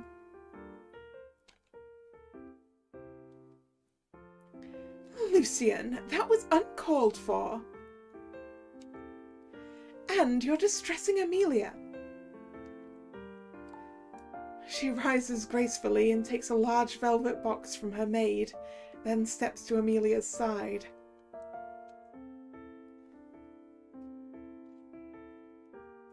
Happy birthday, my dear princess. I have made something special for you. The rubies match your eyes, and the diamond is blessed by the High Priest. It is as radiant as you are. It is so pretty! Can I wear it now? Absolutely. She places it gently on Amelia's head.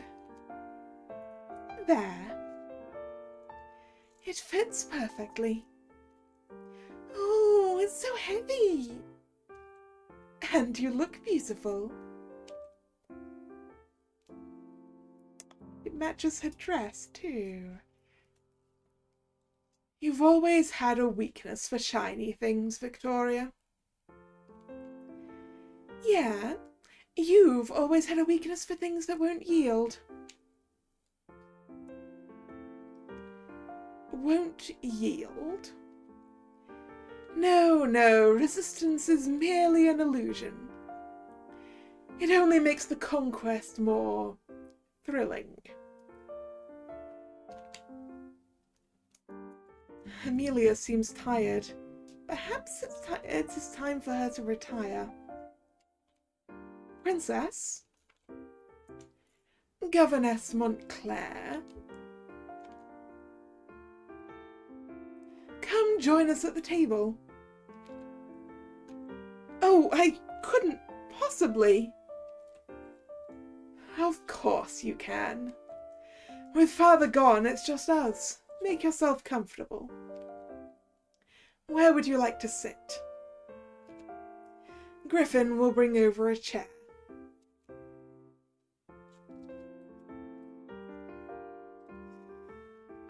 Head of the table! No! Between Maximilian and Victoria? That seems dangerous still. End of the table seems the safest option. Between Lucien and Amelia, yeah, no. I want to sit next to Amelia. Was my first instinct. End of the table. I'll sit at the end of the table. Safe choice. Very sensible. I'm so happy you're sitting next to me. As soon as I sit down, Amelia leans her head against my arm. How short is this table that we can't sit next to Amelia? Yeah. It's shorter than the tables you typically end up seeing when you go, like, look at castles and things. But I guess it doesn't need to be very long if it's just a table for the family and this is all the family there is.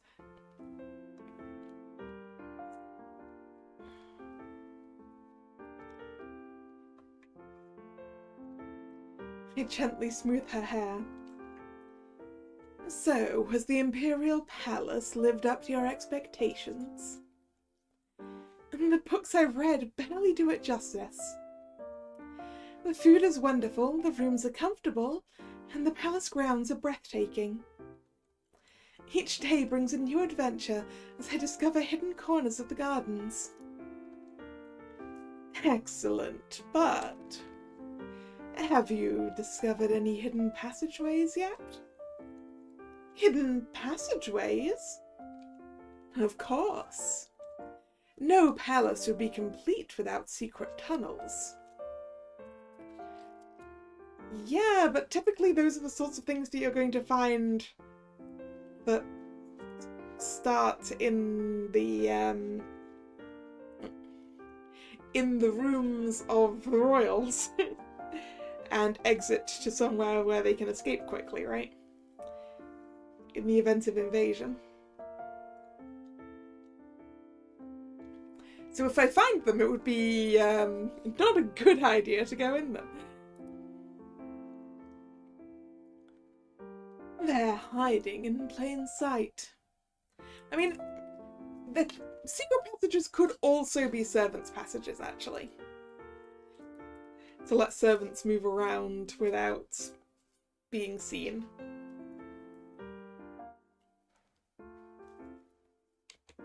You'll find them if you look closely. How interesting. I'll look more carefully. Your northern accent. Where are you from? Alderwild, Your Highness. Ah, Alderwild. The high mountains of the Empire. Yes, it couldn't be more different from the capital. Then, what made you decide to take a position in the capital? Ooh, how honest are we being?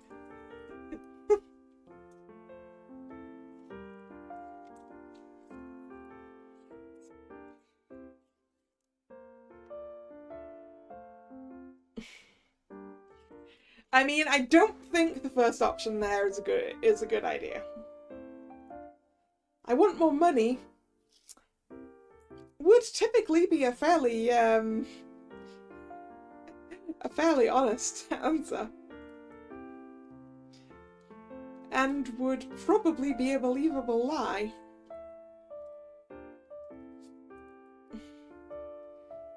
Yeah, let's be honest. I'm looking for my past. I was orphaned at a young age.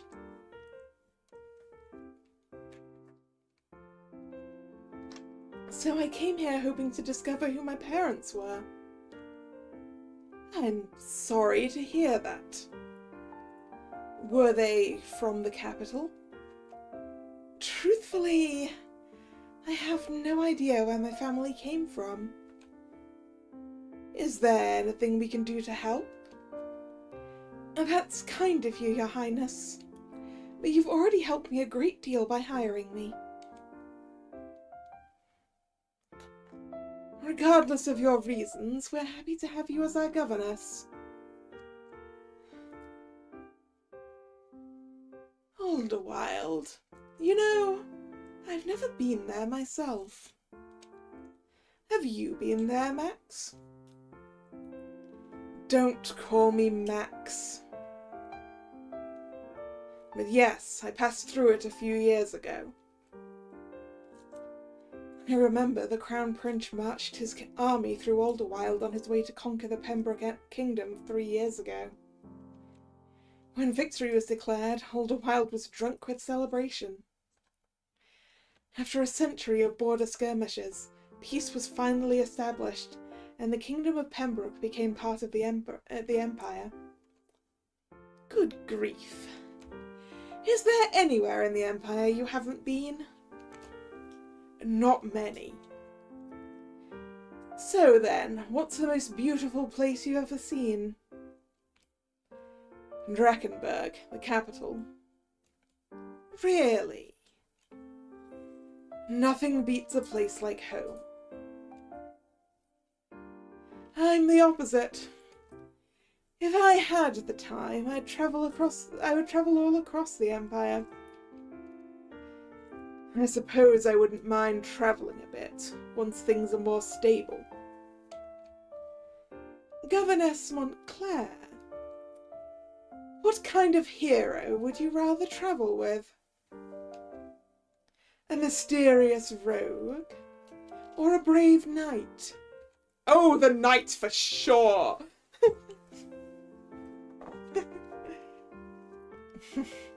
Absolutely for sure. How many of his visits have been for battlefields and not sightseeing? Most of them! All of them.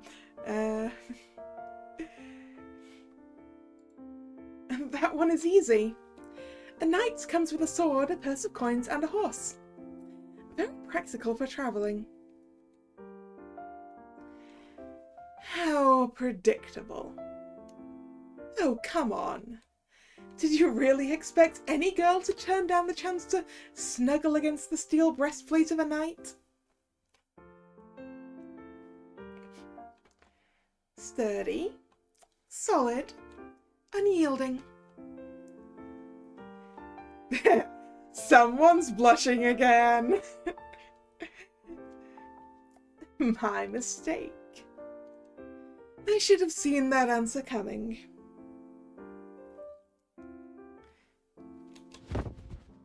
Princess! I kneel down and cradle her small body in my arms. Princess? It's past her bedtime, I think. Wake up! Nope, this is more than it being past her bedtime. Oh shit. Her skin is cold and her body is limp. What's wrong? I don't know. Physician, now! Did someone poison this food? Yes, at once, Your Highness.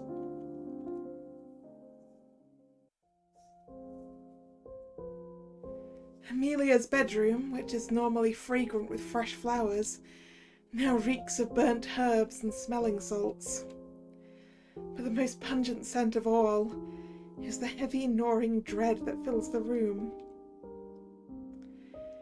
The Grand Master of the Imperial Physician's brow is furrowed as he mumbles to himself. It's as though he's trying to solve an impossible riddle.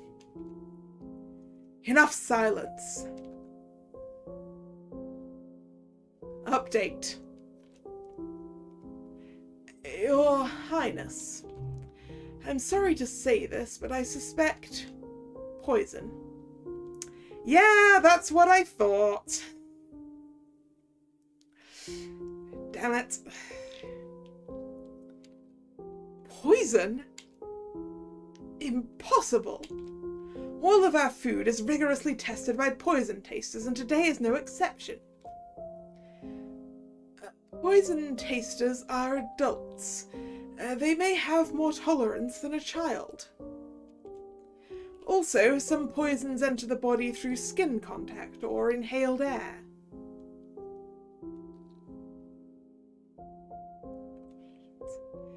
Wait, don't tell me the tiara was poisoned. Actually, do tell me the tiara was poisoned, and then I have an excuse to steal her man. And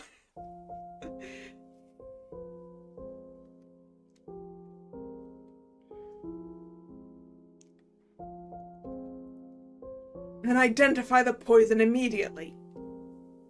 The common poisons don't cause symptoms like this. I've run all the available tests, but the princess's condition is deteriorating quickly. The results will take days, if not weeks. Unacceptable. Find a way. There is one remedy. A total restoration of the humours by replacing her tainted blood with that of a healthy person. Blood transfusion. Yeah, I can see how that might help. What? This experimental remedy is the latest development by the Imperial Academy and has produced very promising results. I have already summoned the finest physicians in the capital for this procedure. They are on their way as we speak. We can start as soon as they arrive tomorrow morning. Your Majesty. Your Majesty. Father. Father. This experimental remedy. What is the success rate? About 2 out of 3 patients make a complete recovery. But 1 out of 3... If we don't apply the remedy, then it's 0 out of 3.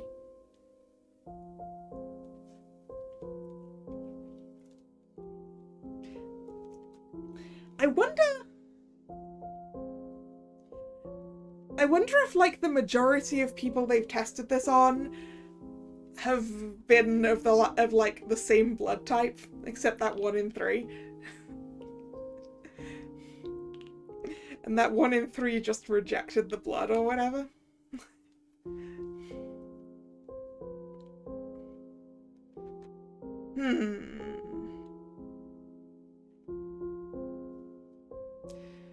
Proceed once you're ready. Yes, Your Majesty. We'll start at first light tomorrow once all the physicians have gathered. Maximilian, Lucian, an urgent council has just been called and you both must attend. We cannot allow word to spread that the princess is ill. I don't know about you, but I feel incredibly comforted knowing that Father will attend the council even when I'm on my deathbed. Surely you didn't expect anything different. Maybe we should tell our father that we aren't feeling well and can't attend the council. Have you lost your mind? He literally just saw us. Do you not recall what happened the last time you disobeyed him? Which time? I've lost count.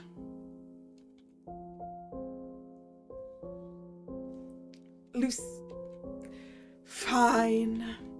There's little we can do here anyway. Let's go. I was going to suggest that we pretend to be unwell once we are in the council. Oh. Don't worry, I've got a plan. It will definitely work better than your terrible acting. Whatever gets the job done. Yes, brother, come walk with me in the shadows. The room feels empty and oppressive once the princes are gone. A 6th birthday is cursed? What if Amelia doesn't wake up? What will happen to my governess position? Well, it definitely won't be around anymore if the kid you're governessing for isn't around.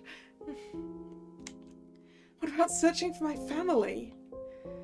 If only I'd studied healing arts. Wait. I've seen books on toxicology at the Imperial Library. Physician, could you please summarize all of the princess's symptoms for me again? I'll research poisons in the Imperial Library. On your own? Without any formal training? You'd be searching blind. Then tell me what to look for.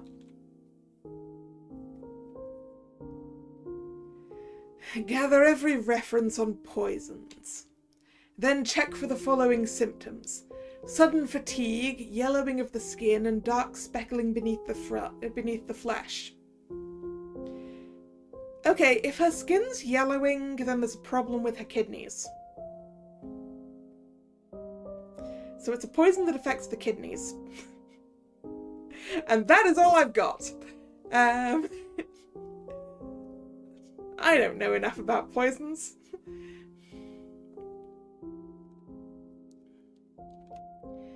If you find a match, notify me immediately. Understood. I tear through the library's shelves, pulling down books on venomous insects, poisonous plants, and toxic minerals. Soon my desk is buried under stacks of books. I let out a heavy sigh of despair. Sifting through all of them would take weeks. No, months. Ooh, wait a second. I just had a horrible thought.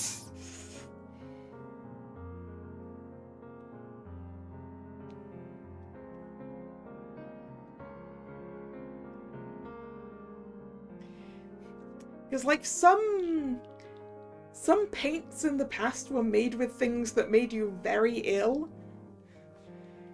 So, like, is the paints the problem?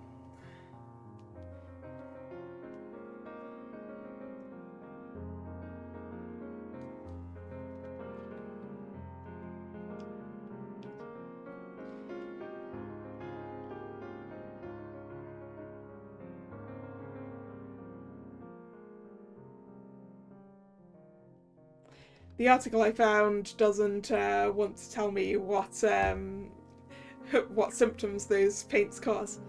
Yeah, stuff like lead, stuff like cadmium.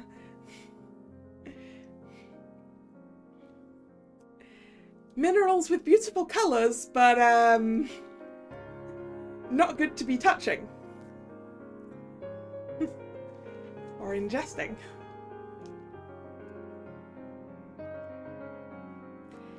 I take a deep breath and straighten my posture. No, I cannot give up. Not until the very last moment.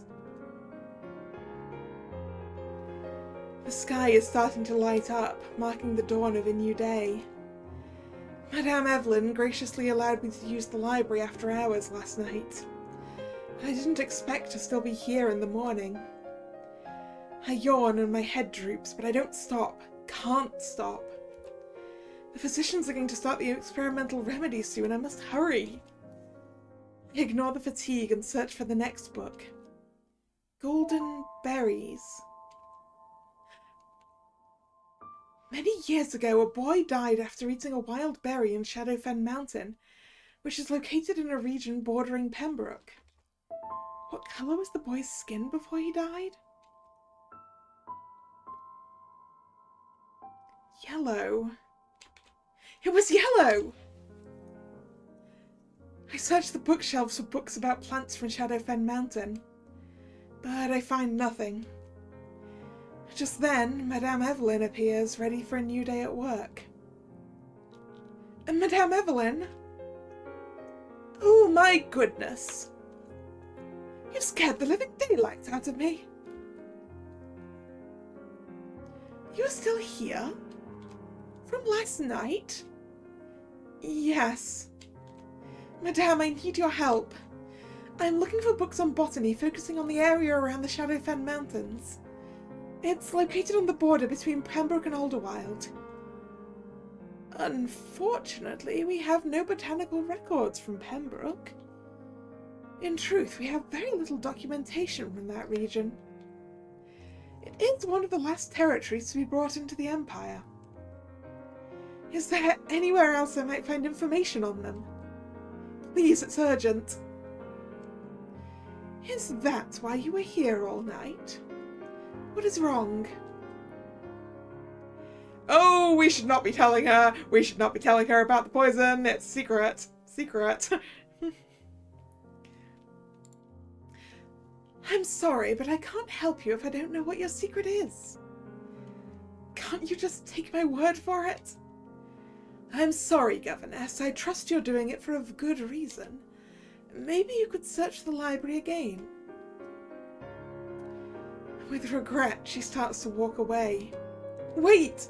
The princess has been poisoned. I'm helping to look for a cure. Now, that is urgent. She glances around the empty library, then leans closer and drops her voice to a whisper. We received many books from the new territories during the Great Unification.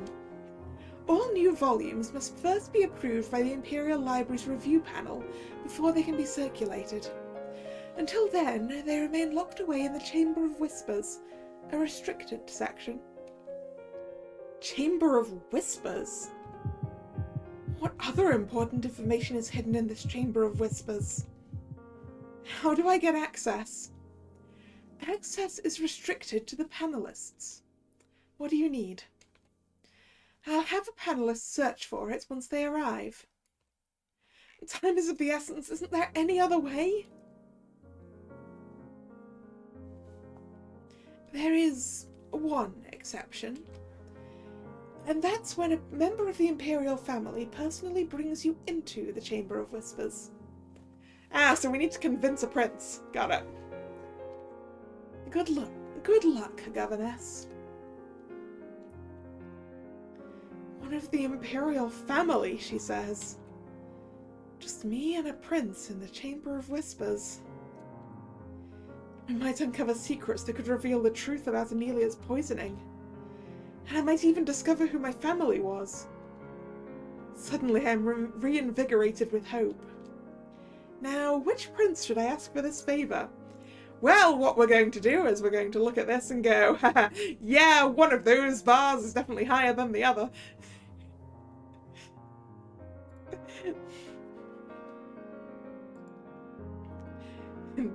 Maximilian for sure. Also, it appears in this game that the bar can drop. Oh, we're done. The demo may be over, but the dance has only just begun. Hey, we made it through. Within the time of the stream. Hooray. So yeah, if you're interested in seeing the full story, you can go wishlist the game on Steam, the link for which is in the description box. I'm gonna go do that.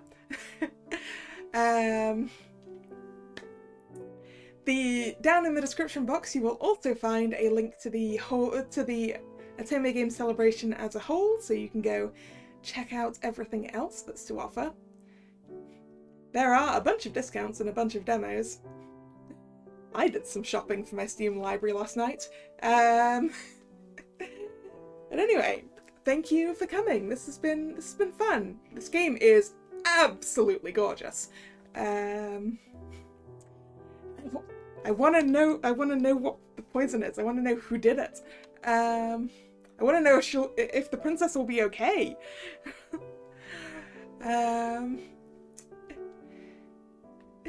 Even more games for the backlog. Yeah, a little bit. Right. If you're new here and you've enjoyed your time, please consider subscribing to the channel. You can also follow me on social media, which is linked in the description box. The streaming schedule for the channel goes up both over there on social media and over here on YouTube in the posts tab of the channel. The next stream, as this is Otome Games Celebration week and I am streaming every day, is tomorrow when we will be starting Your Crown is Mine.